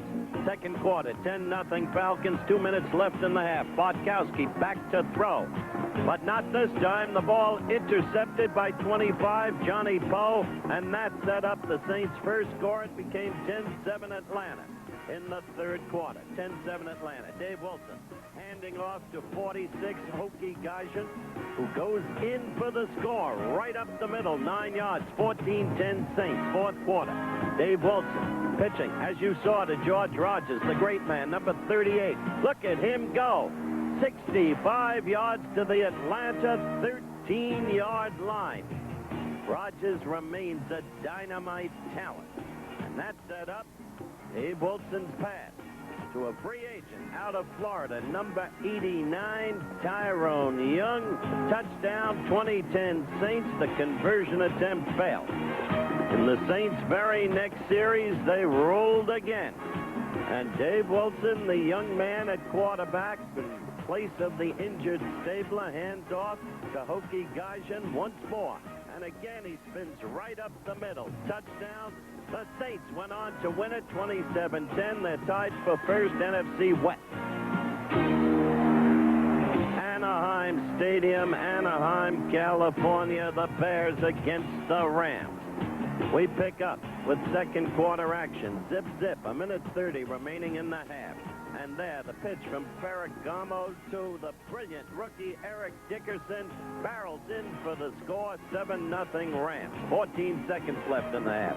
Bears next possession. McMahon back to throw. Jim McMahon from Brigham Young. Highly touted as a rookie. Had some troubles. Continues to have them right there. Jim Collins picks it off. And so, back to the Bears' 21-yard line. That set up more action by Ferragamo, and watch this closely. Back to pass. Ferragamo throwing in the direction of 88 Preston Denard. Preston leaps over the defender. His own personal tip drill. Picks it off. Touchdown. That made it 14-0 Rams at the half. Bears tried everything to come back. McMahon out of the shotgun. Hands off to Payton. And then watch McMahon out of the shotgun. Remember, he's an eligible receiver. Payton throws well. Throws to a touchdown. But too little, too late. The Rams went on to a 21-14 victory. And don't forget, next Monday night, the Rams visit the Falcons in Atlanta. Be with us. That should be a good one. Halftime winding down here at the Superdome in Pontiac, Michigan. Detroit over New York, 12-6. Reminder here on ABC, Saturday sports coming your way. We'll kick off our day with ABC Sports Beat. Howard takes a long look at a troubling problem. 3 NBA coaches having heart problems. Hubie Brown of the Knicks, Chuck Daly of the Detroit Pistons, and Scott Robinson. He's an assistant in Indiana. Interesting look at those coaches. And, of course, college football coming your way. That'll be live at 3:30 Eastern Time. 2 top-ranked teams, undefeated. 4th-ranked Georgia goes against 3rd-ranked Auburn. And for Georgia, if they win, they'll clinch the SEC title and a Sugar Bowl bid. That'll be their 4th consecutive Sugar Bowl bid. Auburn is, of course, led by a great tailback, Bo Jackson, the top all-purpose yardage leader in the conference and the 2nd leading rusher. And this could be one of the most significant games of the year, or you'll also have an opportunity to see Nebraska, number 1 ranked, against Kansas. College football at Sports Beat here Saturday on ABC, and we'll be back with second half action in the Silverdome at Pontiac in just a moment. This ABC Sports Exclusive is being brought to you by Anheuser-Busch St. Louis, brewers of Michelob. Some things speak for themselves. By Buick, for comfort, reliability, innovation, and a real commitment to quality. See the 84 Buicks now. By New Gillette Foamy Gel.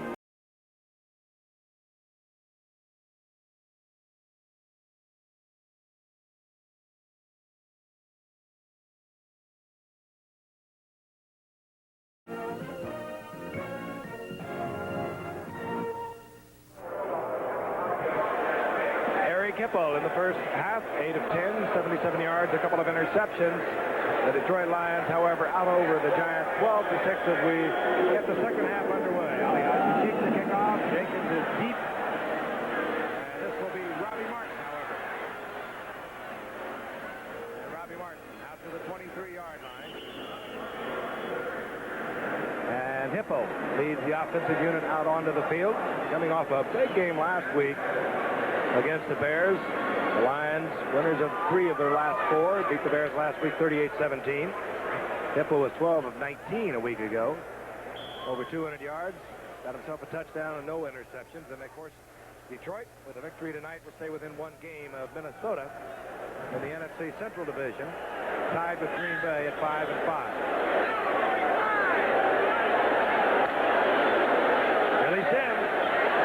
Billy Sims over the 25 to the 26, gain of 4. It'll be second down and 6.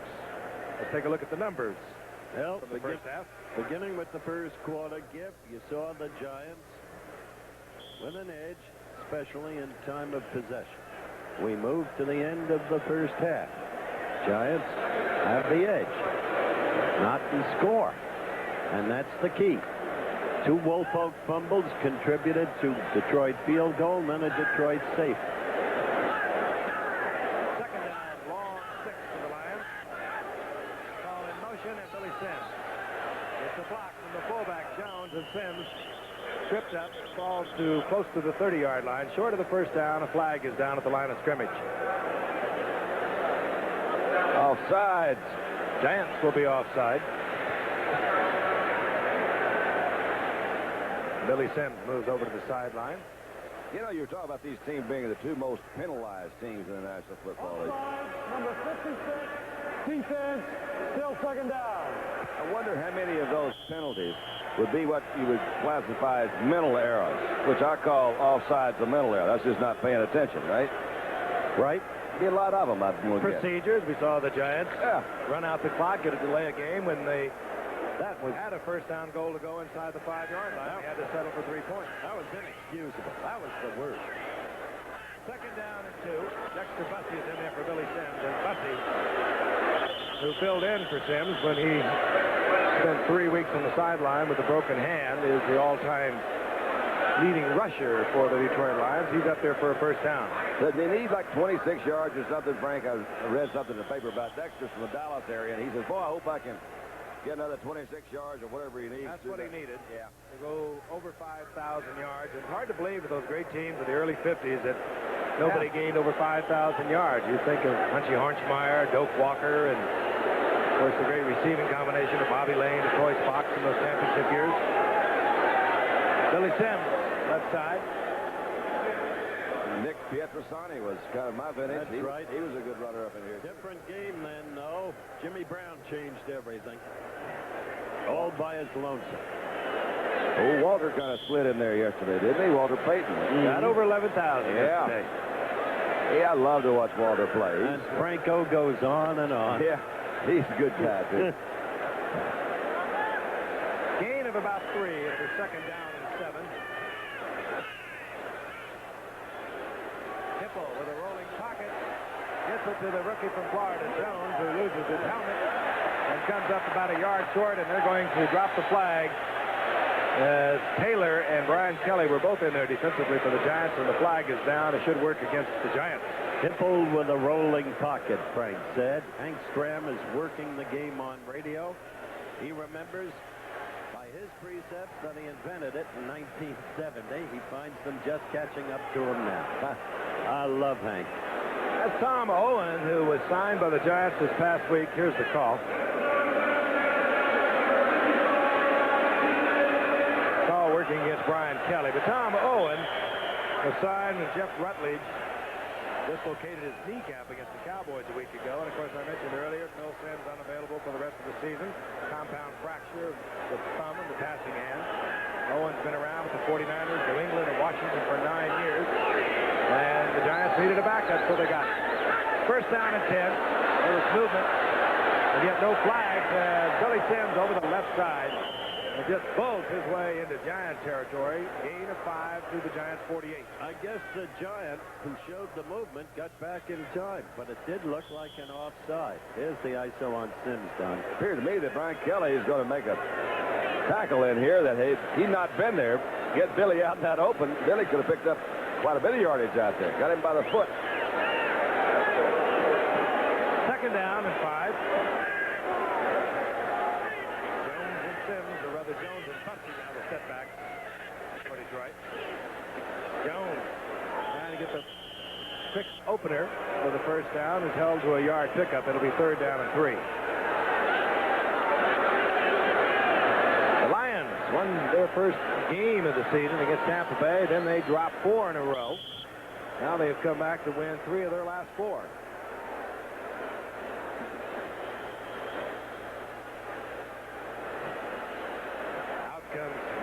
Now as the Lions bring in an additional tight end. They have Norris and Reese McCall. I like that floating pocket right now, Howard. Let's just float that pocket out there a little bit. Nope. Dexter Bussey, and he will not get the first down. As Billy Sims, inexplicably, is getting a little breather. He appears to be all right, even running in and out of the offense. That was a long 3 yards to run off left tackle. With your best running back on the bench. Highly questionable call. Embellished by the reason Frank just stated, your best running back on the bench. And so the murmurs now... They agreed with us, didn't they? Yeah. Some 60,000 of them. Now grow to booze. Leon Bright, what is it now? 104 punt fielding without a fair catch. Mike Black punting for Detroit.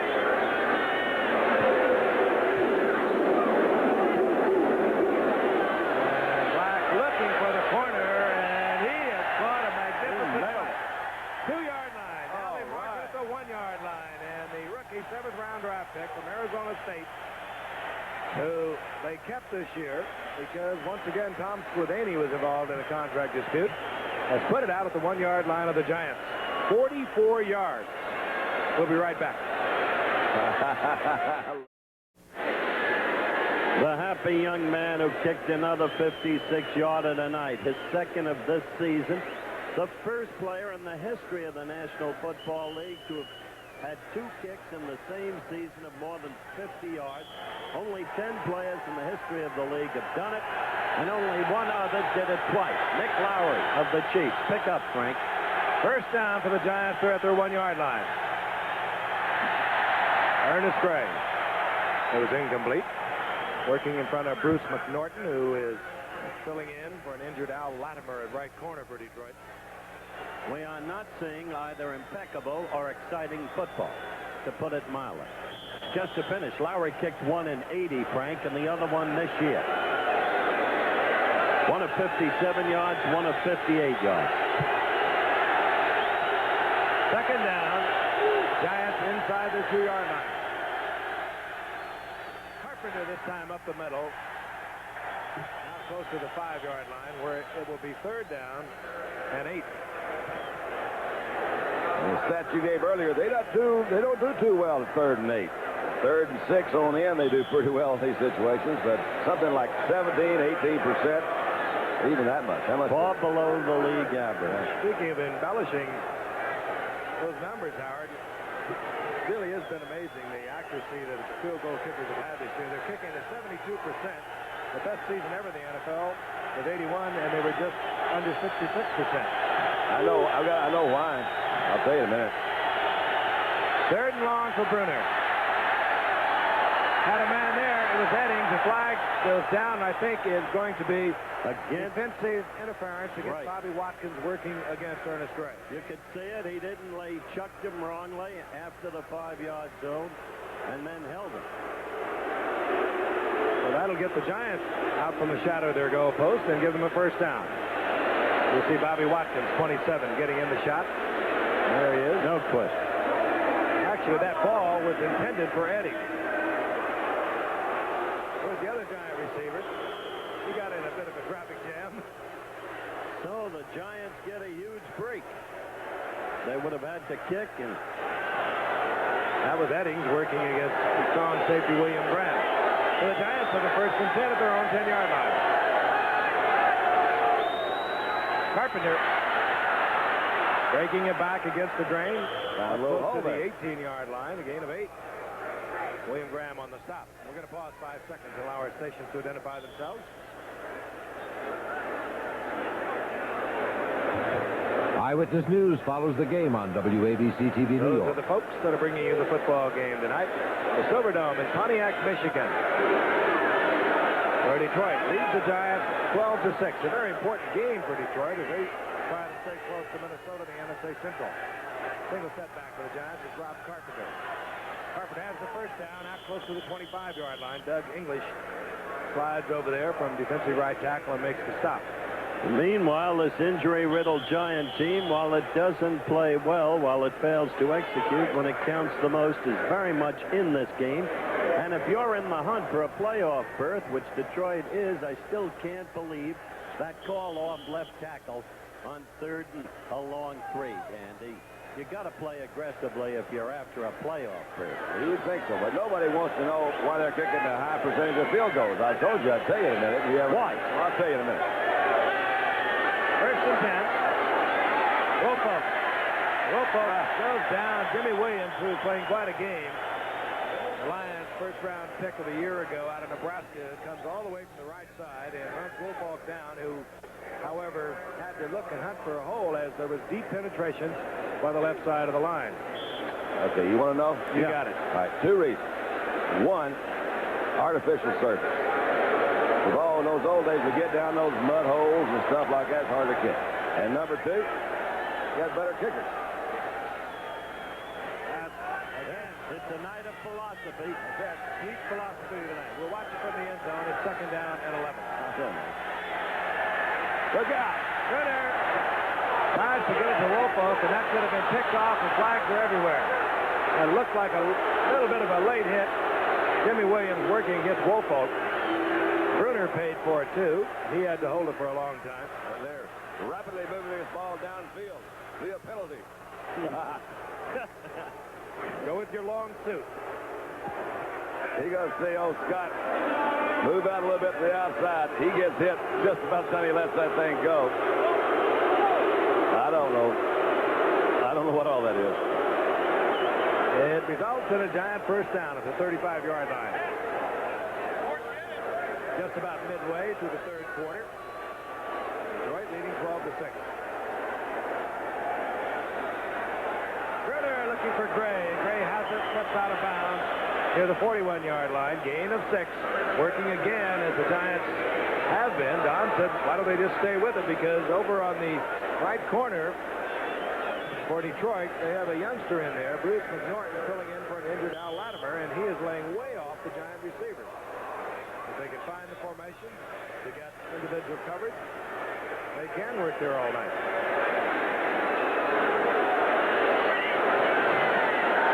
Second down and 4.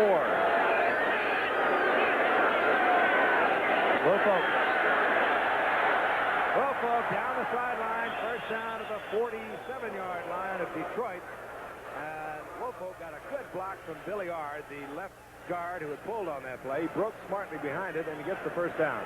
And Woolfolk stayed over on the sideline. Frank looked like he may have pulled a little hamstring or got a cramp or something there. Could have had a cramp. Yeah. As they go to work on it right away. I'm impressed. He's running the ball quite well, as a matter of fact. He does have a little of that nifty speed they have back in there. Gets better every time you watch him. He really does. Except for the fumble. Joe Morris is in. Second-year record-breaking running back from Syracuse. Bruner. And intended for the Giants' Eddings, but far out of his reach as Bruner read the zone. He was going to try to slip it in between the two, and Detroit covered it very well. I love you like I do. I don't know why. I just do. How many games have they sold out in a row at Giant Stadium? Ever since they've been there. Strange 76. Plum Bones lives a big parade. Second down and 10. Eddings in motion. All right. Morris. All right. And Joe Morris is up close to the first down at the 35-yard line. He gets it as Ken Fancetti and Gary Cobb are there defensively, but this little man at 5'7", 195 pounds, he shattered all those great records set by Jim Brown, Larry Zonka, Floyd Little, as he rushed for just under 4,300 yards at Syracuse. Offensive line is now doing a fine professional job. Quick off the mark, the blocking excellent. But we've seen them do this so many times before. The drive started at the 1-yard line. Carpenter, another hole on the right side, and Carpenter uses it down to the 27. Gain of 8. As Butch Woolfolk, obviously suffering only a cramp, has come back into the lineup. Carpenter had a little hole to work this time. We haven't seen Rob with much room to work. Slides out to the outside. It's kind of one of those influence blocks where they don't really try to take them any particular direction. They let that defensive lineman make his move first and then go with him. Open it up to the outside. He found a hole. Second down, long 2. Woolfolk again back in the lineup, and it is now reported that it was a cramp. Another good hole. Good move there. Has a first down close to the 20-yard line, and the Giants' offensive line is blowing out of there. They really are, and that was an excellent call. They went the other way this time, running left. It really is a little hard to see because you don't know. They can make a slight adjustment in that offensive blocking sometimes. It makes a lot of difference because either they're doing that or doing a heck of a lot better job of blocking. They've had good holes for the last 4 or 5 times they've run. They're at a point where, should they have to resort to the field goal, maybe they'll get a concession with Chief. 12 plays the Giants have used in this drive, benefited by a couple of first down penalty calls. Woolfolk right side. And this time, Jimmy Williams, who's playing some football game tonight, was there to make the stop, but nevertheless, Woolfolk will get 3 out of it. Haven't seen our old friend Mike Fanning tonight, Giff. They had him in there, I believe, a couple of plays early in the first half. They were jumping around a lot. They've settled down now and staying pretty much consistently in their 4-3. That graphic needs no other words. The story of the Giants this year. Second down, 7. That's John Mister in the ballgame, number 85 in motion. Draw play, Carpenter. And the Lions defense stiffening as Carpenter is held to about a yard. It'll put Bruner in the passing situation at 3rd down and 6. Bill Parcells, former head coach of the Air Force Academy. He was drafted by the Detroit Lions a few years ago. 7th-round linebacker. A lot of years ago. 7th-round pick out of Wichita State. What was it you said last week, Dandy? Got off a good line. Picture of a man with a migraine. Everyone developing. 3rd and 7.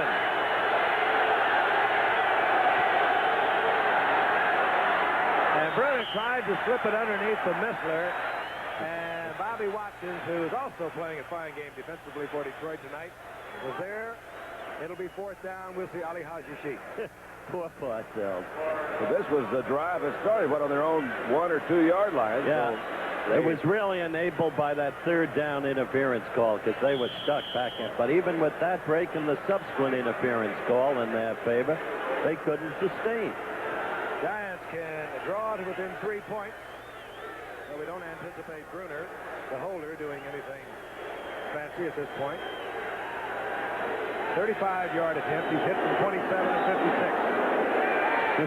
And now he's hit from 35. He bisects the goalpost. He is 19 of 21 on the year. 2 of those have been from 56 yards out. Quite a youngster. Giants then off over 6 minutes on the clock here in the 3rd quarter, settling for 3 points to draw within 3 of the Detroit Lions. 4:02 remaining in the 3rd quarter. Deep for Detroit. Ken Jenkins is back there. He's had a couple of sparkling returns already tonight. Robbie Martin also. Jenkins from the 3-yard line. And little concern for Body. But Jenkins hurdles to the 20-yard line where Detroit will have a 1st down and 10. They played it conservatively here in the 3rd quarter. That won't win for them. We'll be back. All the while we were away, Billy Sims was in the Detroit Lions huddle, and he first took his helmet off, went around and talked to each player, and I don't know what he was saying, but he wasn't smiling. And he got the crowd fired up. He turned around and fired up the crowd, and there's many of them on their feet. Well, they need that because they're flat. Both things are flat. So I bet you Billy says give it a ball, and I bet you they do. 1st down and 10. The Lions at their own 20-yard line. Bet you I was wrong. Hipple trying to get deep and throws it away as he is hit by Leonard Marshall, the rookie from LSU. Marshall was chasing him all the way. In the meantime, I don't agree with you, Don. The Giants are improving. They didn't have an intercept. They didn't have a fumble. They didn't have a delay of game penalty at a critical moment. So they got a 3rd field goal. That's progress of sorts. You're joshing, of course. Of course. Giants trailing by 3 with 3:42 remaining in the 3rd quarter. This crowd is stoked up now. Billy Sims got everyone worked up. Except his teammates.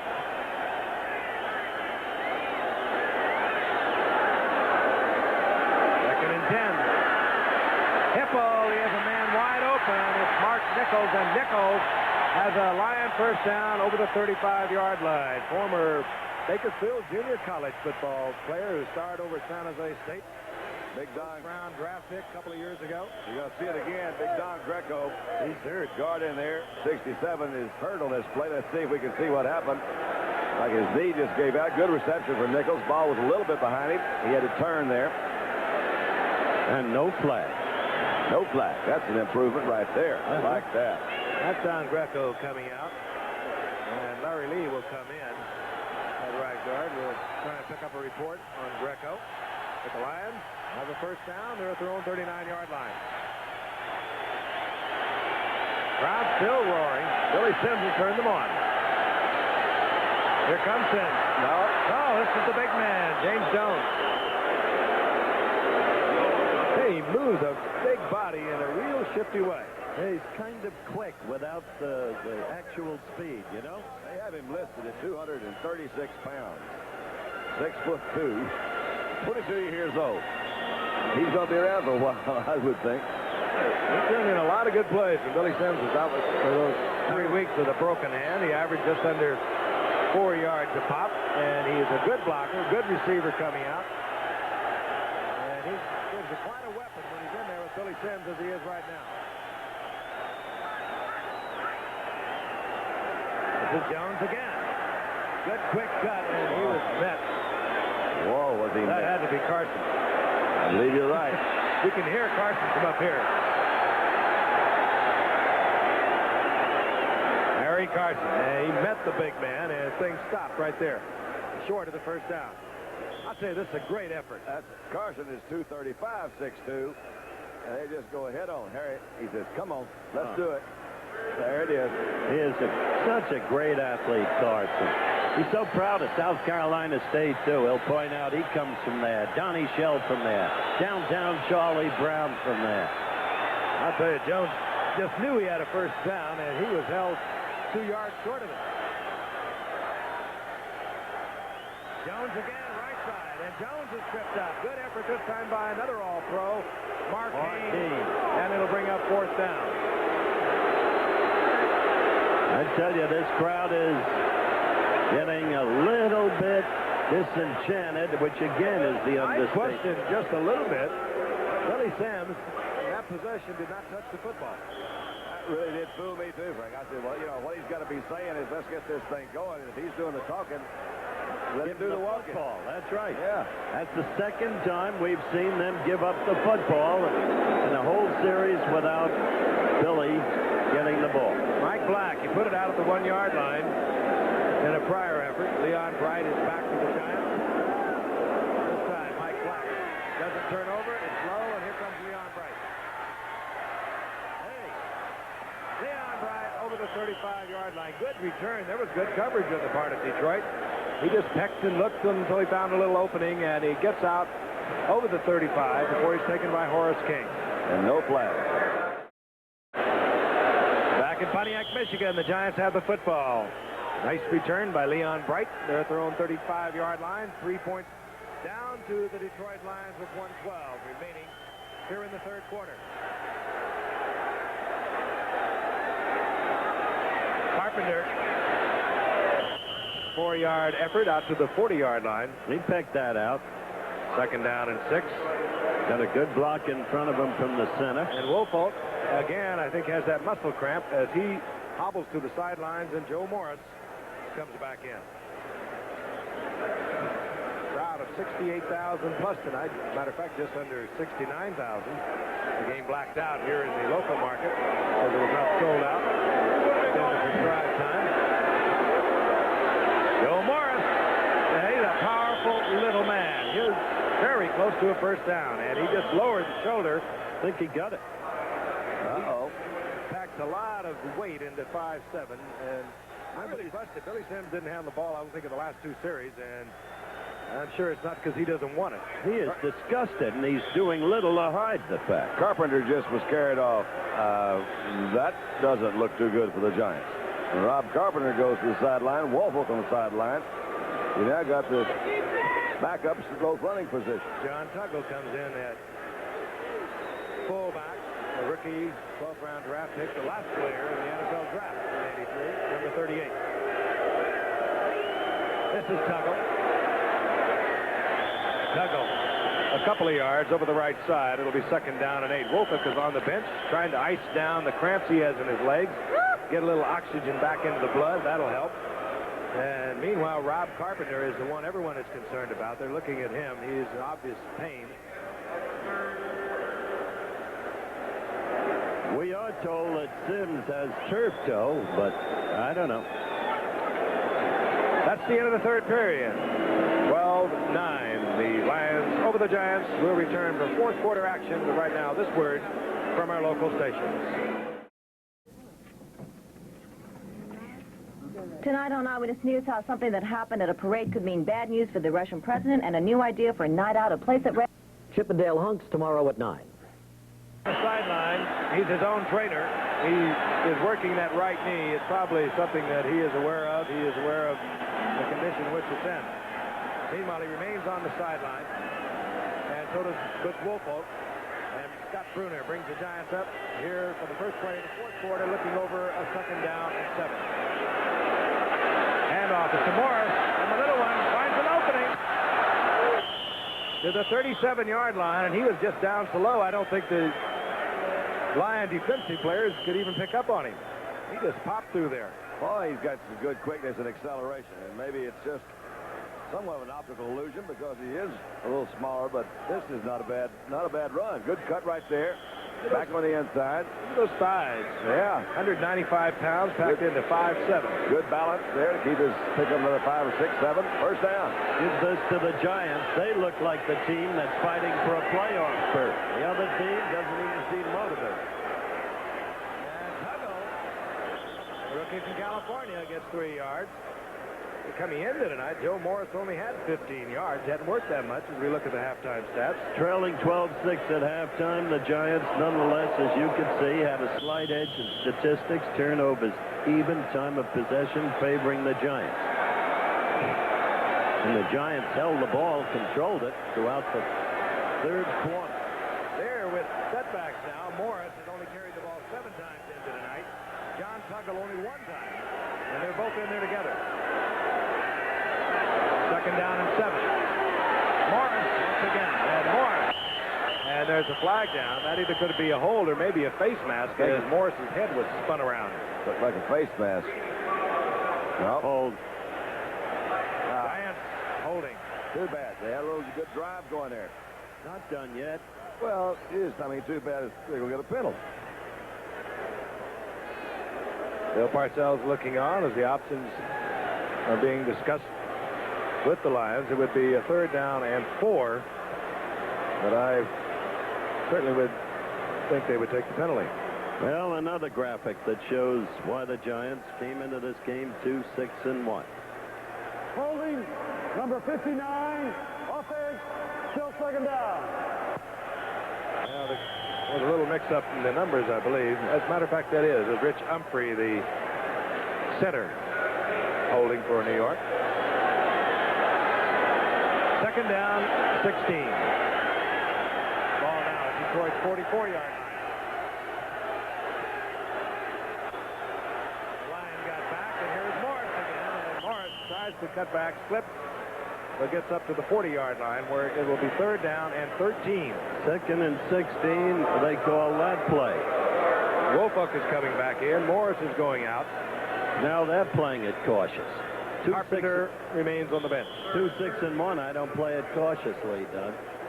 Might be a double-edged sword to have a guy like Ali Sheik there, you know. You say, well, we just play for field goal until we got it past midfield. The speed is in there, a wide receiver, Eddie and Mike Miller for the Giants.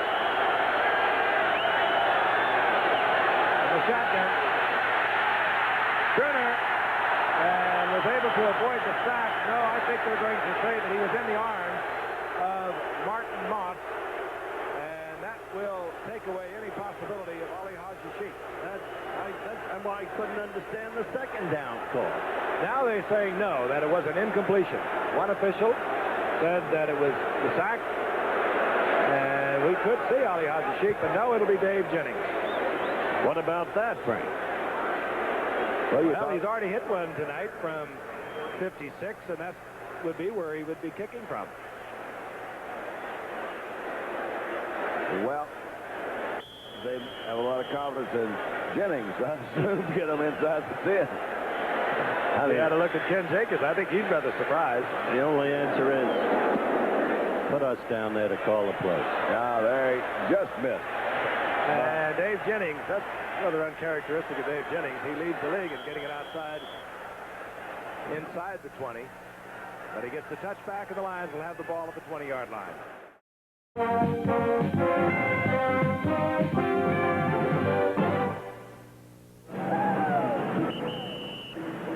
Game has turned into a tough, hard hitter. Not necessarily one of the most beautiful games you've witnessed, but nevertheless some real hitting going on out there as the Lions come up to the 20-yard line. 1st down and 10. They have a 3-point lead over the Giants with 12:47 remaining in the game. Hippo, a lot of time. Jones started to run before he caught it.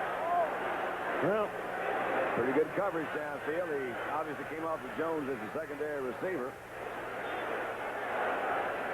I'm looking at Billy Sims. Carpenter now has iced up the inside of that leg. He looked as though he wanted to get back into the action. He tested it on his own. He's been around a few years. He's banged it up a few times, and he knows what it's about. If I'm 2-6-1 and I've got Haji Sheik, I don't punch. That's all I know. Second down and 10. Hippo changing things. Holding. Going to have a holding call. It's Jones this time. Again, he drops it. It's incomplete, but the flag is down. Mark Haynes covering Jones out of the backfield, and there's your hold.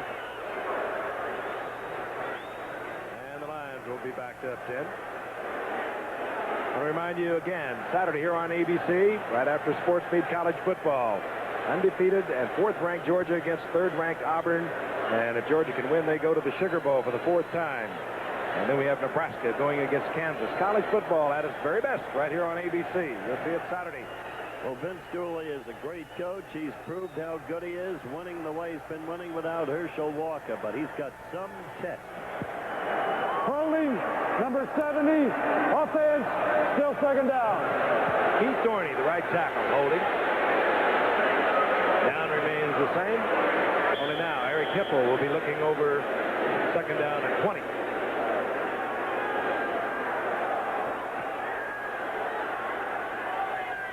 Out of the shotgun once again.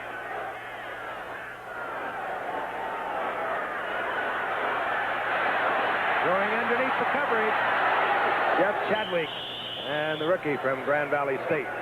Out over the 20 to the 22-yard line. And Rich Woolfolk is being iced down. That, I am assuming, is a cramp as they continue to work on that leg, try to loosen it up.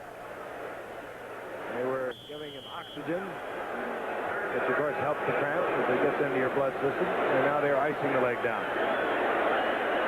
Third down and 8. Hipple again from the shotgun. Leonard Thompson, who represents the speed for the Lions, is switched far to the left. That's Mark Nichols in motion. Hippo has Jones. And Jones will have the first down. It was a good effort by Byron Hunt, who was man for man on Jones coming out of the backfield. And that was a losing proposition. So the Lions have a first down. They had a first down and 20. And they get their first down, and Hipple paid the price, as you guys usually do, Don. Well, that's what can hurt. He wasn't that time, but you're all kind of, you got your weight shifted forward on that front, the left leg, and guys can roll into it. Where a lot of the knee injuries occur. Is that where you got the 3 knee operations That's exactly what happened. Rolled in on the knee. That was Casey Merrill in there for the Giants. Hipple now back out of the tee, looking at a first and 10. Here's Billy Sims, and a flag is down. Sims moves up to the 35-yard line. He gets a lot of yardage when it looks like he isn't. Well, at least we got him back in a play. Again, that flag was dropped. Motion. We're going to have a procedure call against the Lions. I think it was Leonard Thompson made a little quick move. Started right before. Ah, you're right, Eric. Give me a break, he said. Come on. Here's the call. Our referee, Dick Jorgensen. Illegal formation, 72 offense. Number 72 reported that he was eligible. Then number 39 outflanked him on the line of scrimmage. Still first down. Well, I'll tell you, these complex formations today, you can get yourself in a lot of trouble. Well, that's twice that one. We've heard that one tonight. Well, they haven't quite got that one worked out yet, have they? Now as Billy Sims fourth handled the ball here in the second half. And a 5-yard pickup was negated. Now it's being explained to Chris Dietrich what you've got to do. He's been lining up in an unbalanced line throughout the evening. And when he is the end man of the line, he has got to report that he's an eligible receiver. Well, I think that's what the complaint is. The announcement was made that he reported in, and if he did, he may have a point. But no. Eric looks better without his mustache. The Still trying to figure it out as Monty Clark wants the answers on the sideline. He's getting them, however. First down at 15.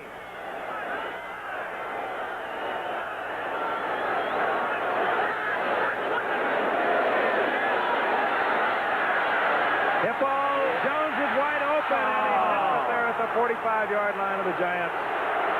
3 times now, Jones has not handled the ball. And he was in for a big gainer. He might not have got 6 out of it, but he would have got deep into Giant territory. At the very least. And then again, he might have gotten 6. Oh, was he open? He just circled out of the backfield. Not picked up at all. Obviously, Brian Kelly is supposed to be on him man for man, but he is 4 or 5 yards behind him. He just dropped it. Thompson comes in to give Jones a breather. He's in a setback for the Lions, number 38. 2nd and 15. Hippo, and Kelly got into this one as he knocks it away from the tight end, Ulysses Norris. Well, that was an ill-advised throw. He threw that with Kelly all over the intended receiver. He was asking for trouble. Carpenter now going into the dressing room. Leaving the trainer, Johnny Johnson.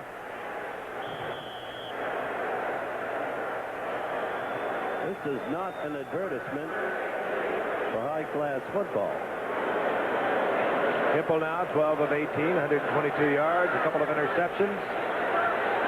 We'll watch it from the end zone as Hipple will work from the shotgun. Blitz is on. Hipple, and we're going to have pass interference, I believe, against Terry Jackson, working against Jeff Chadwick. They collided at the Giant 46-yard line, and Jackson is saying no, but the flag is down.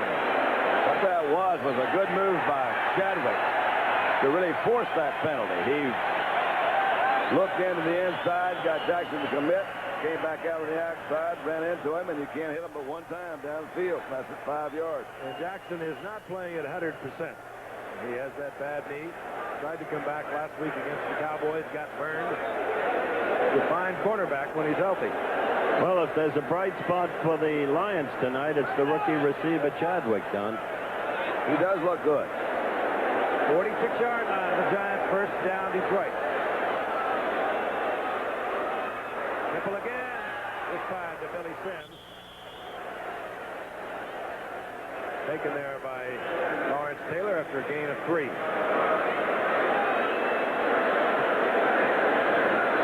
10 minutes and 19 seconds and is ticking away here in the 4th quarter. Lions have a huge percentage of victory against defeat here at the Pontiac Silverdome, but their show on the road has been far from spectacular. They're looking for an important win tonight. 2nd down and 6. Look out. And it was Terry Kennard going up to take it away from Leonard Thompson. He wasn't open, and that one could have been picked off. Kennard touched the ball, had 5 times against the Cowboys. Intercepted it twice, got a fumble, intercepted one out of bounds, deflected a couple more. The number 1 draft pick for the Giants out of Clemson. 3rd down, 6. Lots of folks changing out there as the defensive specialist comes in. The Giants bring in Hunt. They bring in Larry Flowers. And Hipple will work from the shotgun. Hunt's on the blitz. Hipple out of the pocket. He has the first down. The crowd loves it. Oh, that's the extra dimension we talked about early in the game. He can run the football. He did show a little quick scamper there that time, didn't he? If you saw Byron Hunt at 6'5" and 230, you might scamper a little quickly. Well, Hipple has, I think, one of the 3rd longest run this year, which is another kind of interesting statistic. He's run for a 27 yards once before. Obviously, he was trying to throw the ball. Got a little pressure to the inside. Here comes Big Byron. SMU graduate, of course. And Leonard Marshall tried to close it off, but Hipple picked up the first down marker and got it. Near the Giants' 31-yard line. Billy Sims. Over the 30, down to the 29-yard line. The gain of 3 yards. It'll be 2nd down and 7. Billy Sims, who broke his hand, actually as a decoy on a play several weeks ago. Was out 3 weeks. He's been back and healthy for the past 3 weeks. Had his best game of the season last week against the Bears with 91 yards. Well, Billy's limping a little. His toe is hurting him, but that won't stop. He's a competitor. 2nd and 7.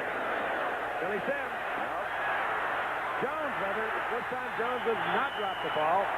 Good move that he put on Brian Kelly. He gets the first down for Detroit.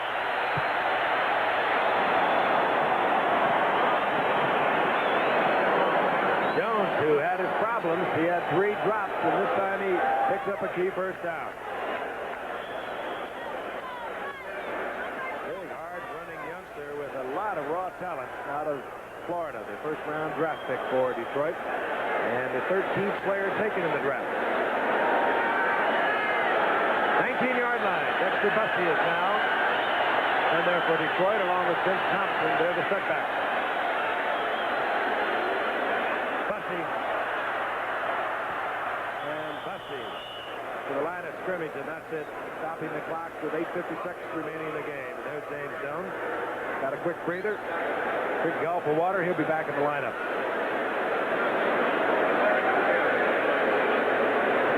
He's had quite a career down there at Florida. He had over 2,000 yards in the 3 years that he started there. I mentioned earlier he caught almost 70 passes.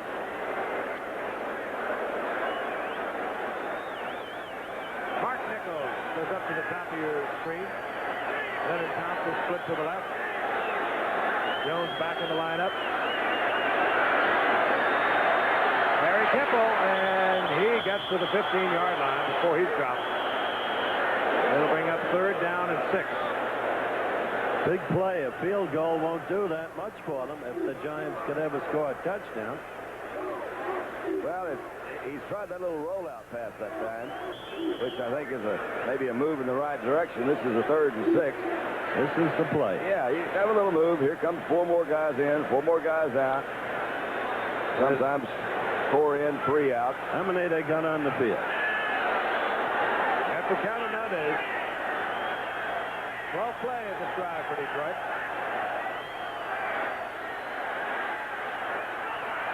Hip ball, timing pattern intended for Jeff Chadwick, overthrown. Good coverage offered out there by Mark Haynes. So we'll see Ed Murray as Detroit will try to move out by 3 more points. They lead at the moment 12-9 with 8:07 remaining in the game.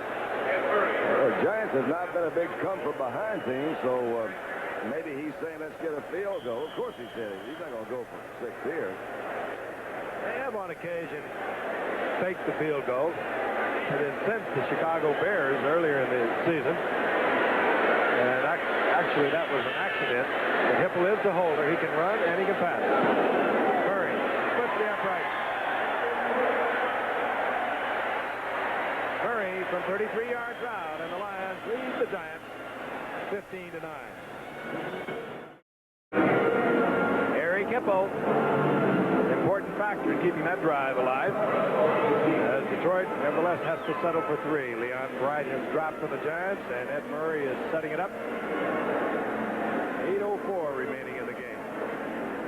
Detroit in their Central Division of the NFC, trying to stay close to Minnesota and tied with Green Bay. And they have games remaining. Have a game remaining with Minnesota. They have a game remaining with Green Bay.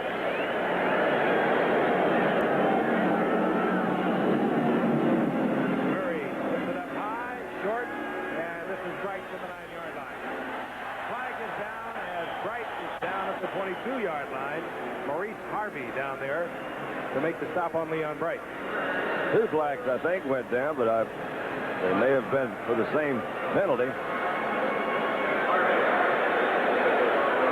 Against the Giants. And the Giants will be backed up.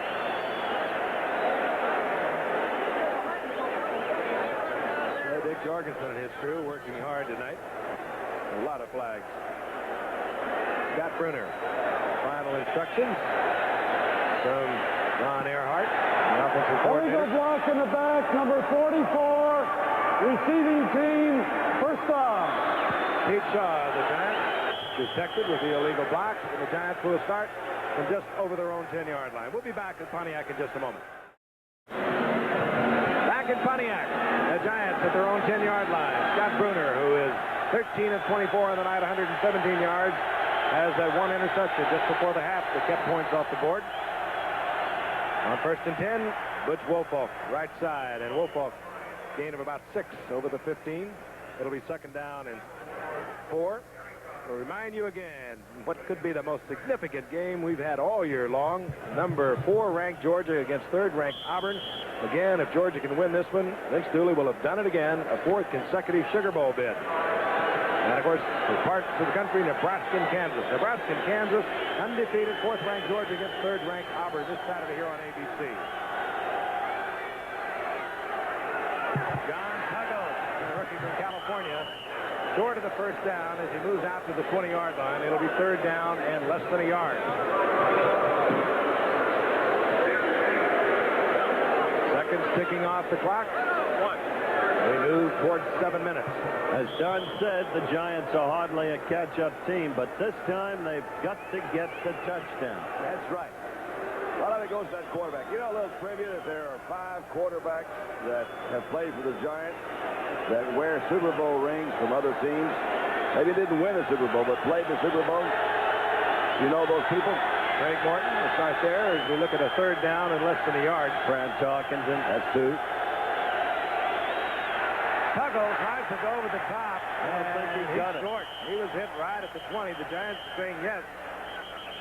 They might get a measurement depending upon the mark. I do not think he got it. And they're saying without even bringing the yard markers in that he is a foot short. And I guess when you only have one shoe on, and I think that's what Tuggle had, that wouldn't be lost in the huddle. I tell you, it's really shabby. Well, all right, we've got Morton and talking. 4th down, and the Giants call timeout. They have about a foot to go. Right. And it's an equipment timeout, actually, because Tuggle is the only other fullback the Giants had, and they had to put a shoe on him. You talk about quick, man, that is quick. Ran right out of his shoe. Left it right there. And, of course, that could have hurt considerably as he tried to go over the top. And it left the Giants with decision time. They trail by 6. The 3 tight ends are in for the Giants on 4th down and a yard to go. 6:23 remaining in the game, and the Giants trail by 6 points. All right.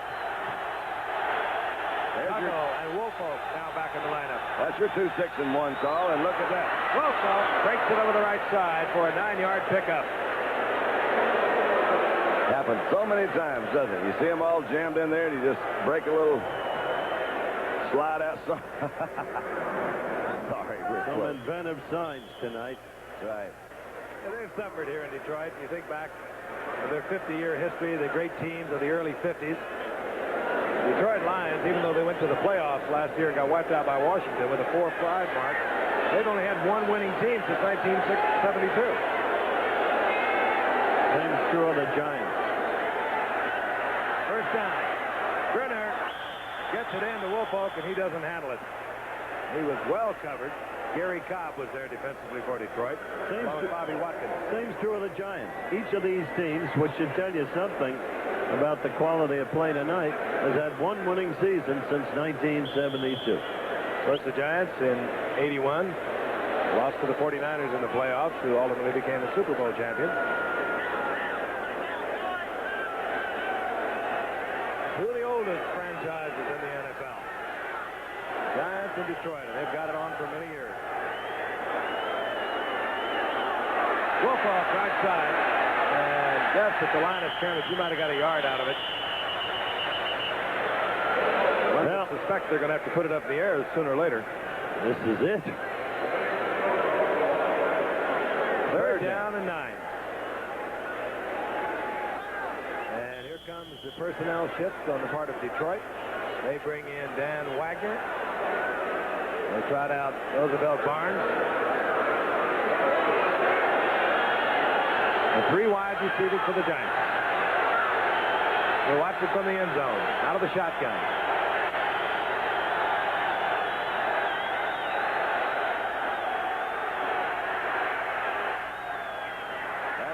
picked off. Bruce McNorton, the man that everyone thought was the weak link in that secondary defense. He's filling in for the injured Al Latimer. He stepped right in front of the Giant receiver, and Detroit gets the football back with 4:48 remaining in the game, and they have a 6-point lead. So Scott Brunner continues the pace, dogged by the same series of misfortunes. That when he threw so quickly, you had the feeling of looking at it from that particular angle, the other angle, the end zone angle. You say, well, maybe he had somebody open. But that was man-to-man coverage that he had out there. They were trying to double a couple of those guys, but the short guy was man-to-man, and he just played it very well. The ball was possibly ill-advised, and it was really. First and 10 Detroit. They're at the 36-yard line for the Giants. Little quick handoff to Jones, and he just bowls over the right side. Gets 4 yards. It'll be second down and 6. Clock now beginning to become a factor. Right. A few more yards, and Eddie Murray's in field goal range for him. And that would put it away. Good shape. Hey. There's the youngster who made that interception, Bruce McNorton. He's youngster out of Georgetown College. 4th-round pick a year ago. Injured most of last season. In the lineup tonight because of the injured Al Latimer. And he has made the key play of the game thus far. Second and 6. Jones. And Brad Van Pelt took on a pair of blockers, and Jones will lose yardage back clear to the 37-yard line. That was a costly play because now they're out of Murray's range. Good play by Van Pelt. The Giants use a timeout. They have 1 remaining. 3rd down and long for Detroit. They could use a little more distance for Ed Murray. We'll be back in a moment.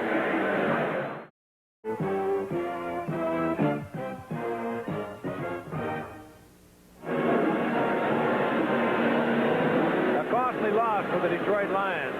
Brad Van Pelt making a fine play against James Jones. And we see personnel changing. The Giants waiting till the last second. So the offensive personnel was set for Detroit. They bring in their extra defensive specialist. And from the shotgun, it will be Eric Hipple looking over 3rd and 11. Everyone got the count except the center. Well, those things happen. A lot of times you can miss things like that. He says, not my job. Start entire offensive line. I tell you, not the center. Center. Steve Mott, the center didn't false start. No, sir. Offensive line, still 3rd down. And a little bit further. 3rd down, 16.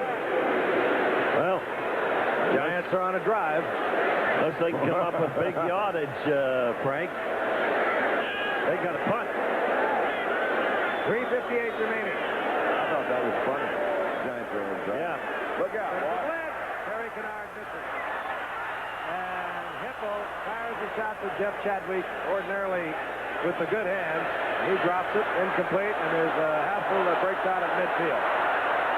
And a referee is down. The referee is down. And he appears to be hurt. I did not see the action. I was watching the receiver, but there was a hassle that broke out. It was Lawrence Taylor trying to move people away from the officials. I couldn't see either, but Flag is down. Oh, Larry Lee just That was Larry Lee, the right guard. Whether he was taking a shot at Taylor and got the official, I don't know. But the official is down. Dick Jorgensen, the referee, it is. We're seeing more of that this year. The officials getting it. That's the first time I've ever seen that one. Oh, no. Seen it twice previously this If season. it's determined that it was deliberate, you will see the last one from Larry Lee. Well, from what I saw right there, I don't think it was deliberate. I think he was just one of those wild elbows that caught him right in the mouth, it looked like. Got a bad lip. Referee Dick Jorgensen. I think he just said what happened. I don't think he knows. The veteran referee first for Dick Jorgensen. No, I'm fine, I think he said.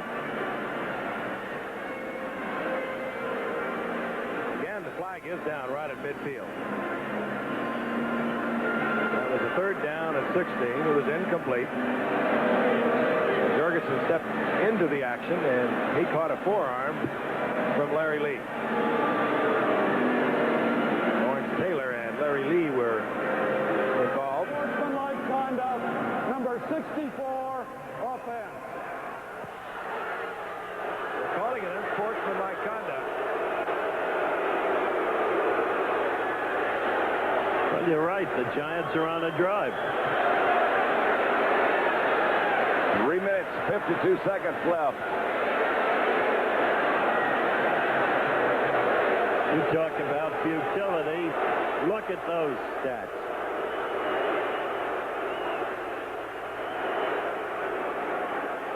Again, the call unsportsmanlike conduct, and the number that was mentioned was Larry Lee. You saw the forearm that caught Dick Jorgensen, and Larry Lee is out of the football game. So apparently, as far as the officials are concerned, it was deliberate, and that could be all for Larry Lee for a long time. There he is, third-year man out of UCLA. And that brings up fourth down. Penalty also accompanies the loss of down. Leon Bright is back, and Mike Black is out to kick for Detroit.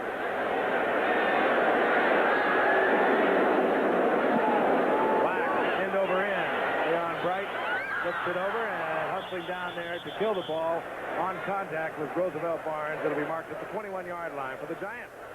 They have 3:44 remaining in the game, but they're down to a single timeout. They'll have the 2-minute warning to work with and one timeout. Why would Roosevelt do that? I don't know. It's unbelievable. They just never caught a ball. I guess that's it.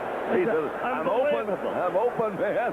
Right on dead strike. Yeah. The worst that could have happened would be that it would have bounced a little further for Detroit. It was incredible.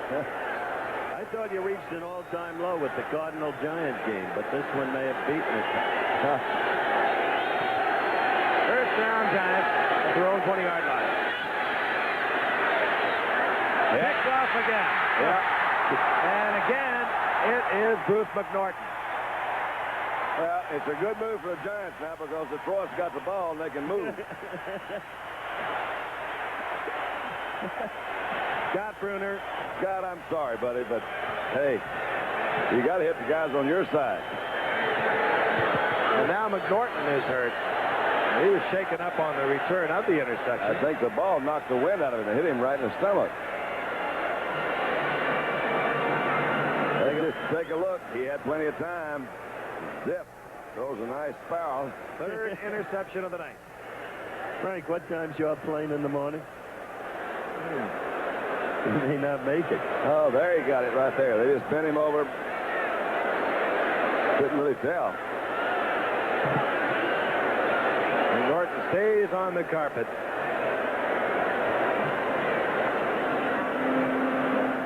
Mind you, coming up immediately following your local news. Interesting nightline tonight. Women in sports.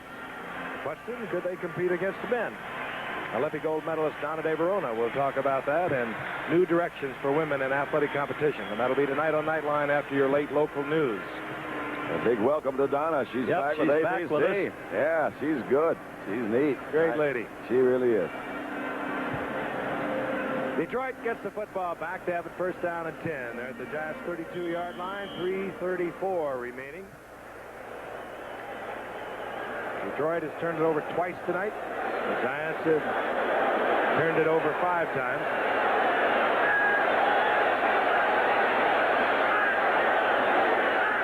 On first and 10. Jones, middle of the line, working on the clock. Picks up 3 yards. Yeah, he snaked that out.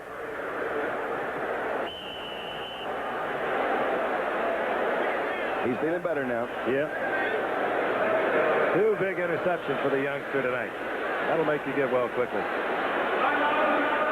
He says, I'm all right. Okay. Giants have used their final timeout. They're stopping it. With 3:25 remaining. I think Eric Hipple is confused over that one. I would be if I were Eric. I mean, I saw him use the second timeout in the overtime when it was 4th and 4. I didn't figure that one out either. I mean, well, when things don't go well, they just don't go well. It has been an unbelievably difficult year. It's high comedy in this game, I got to tell you. But you will agree, though, when they don't go well, they just don't go well.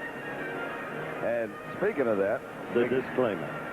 This telecast, yeah, it's presented by the authority of the National Football League. It's intended for the private use of our audience, and any rebroadcast or other use of this telecast without the express written consent of the National Football League is prohibited.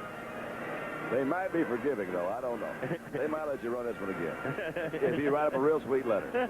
I want to do this one more time. About ready to get things underway. 3:25 remaining here in the fourth quarter. Not one of your great artistic showings tonight. And it degenerated to nothingness when we watched the referee go down, hit by a forearm from Larry Lee. At least as far as I'm concerned. Second down and 6 for Detroit. Billy Sims in the lineup now with Jones. They'll be working on the clock. And that's figured. Hipple recovers his own fumble. Detroit now third down and 5. Hipple with a gain of 1. The Giants are not going to call timeout, though, because they don't have any more.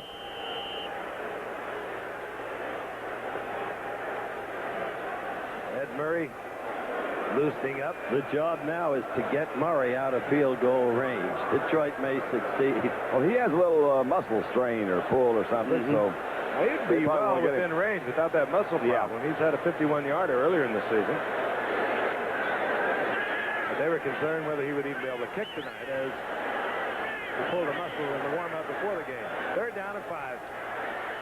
Hipple can get the first down on his own, but he doesn't have to. He fires, and it's complete.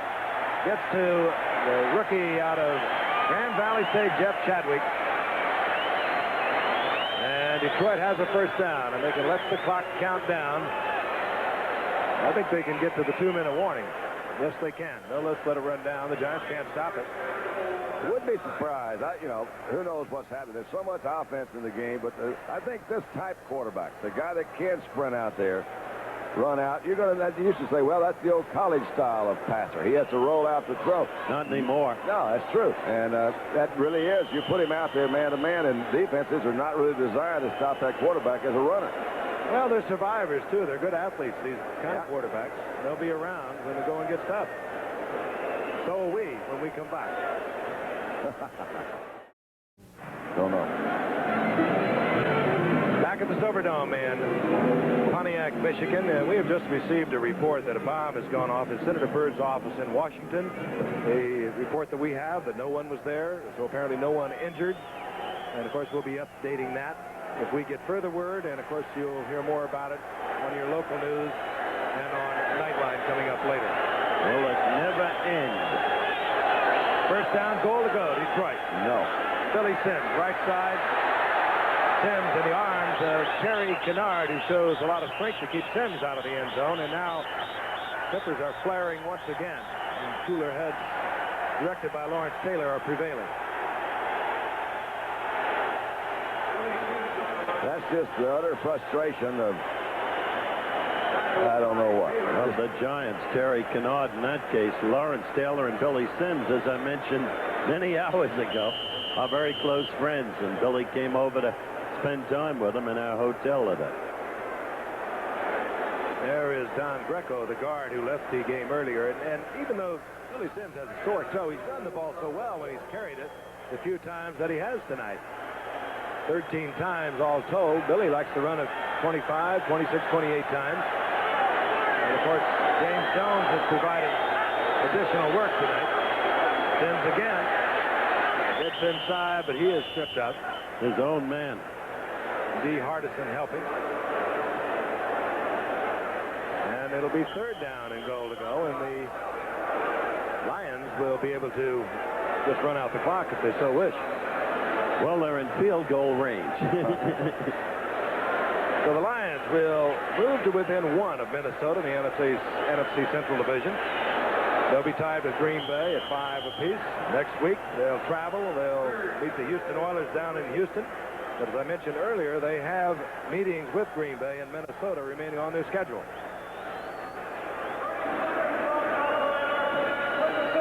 The executive producer of ABC Sports is Brune Arledge. ABC's NFL Monday Night Football, produced by Bob Goodrich, directed by Chet Forty. Our technical director, Joe Chavo.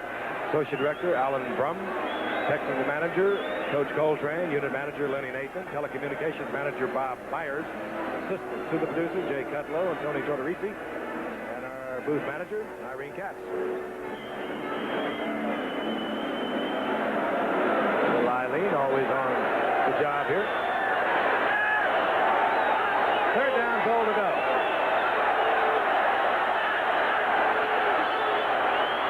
Jones. Woof. He turned back right into Lawrence Taylor. Took a vicious shot. And that should be the final play of the game. Yep. Clock runs out. Unless Detroit is thinking in terms of tiebreakers. A disappointment in many ways for young Bill Parcells in his first year as head coach of the Giants. For Monty Clark, the struggle continues as the Detroit Lions stay alive in the playoff hunt. A game behind Minnesota in the NFC Central Division. Monty Clark gets the victory. They have now won 4 of their last 5.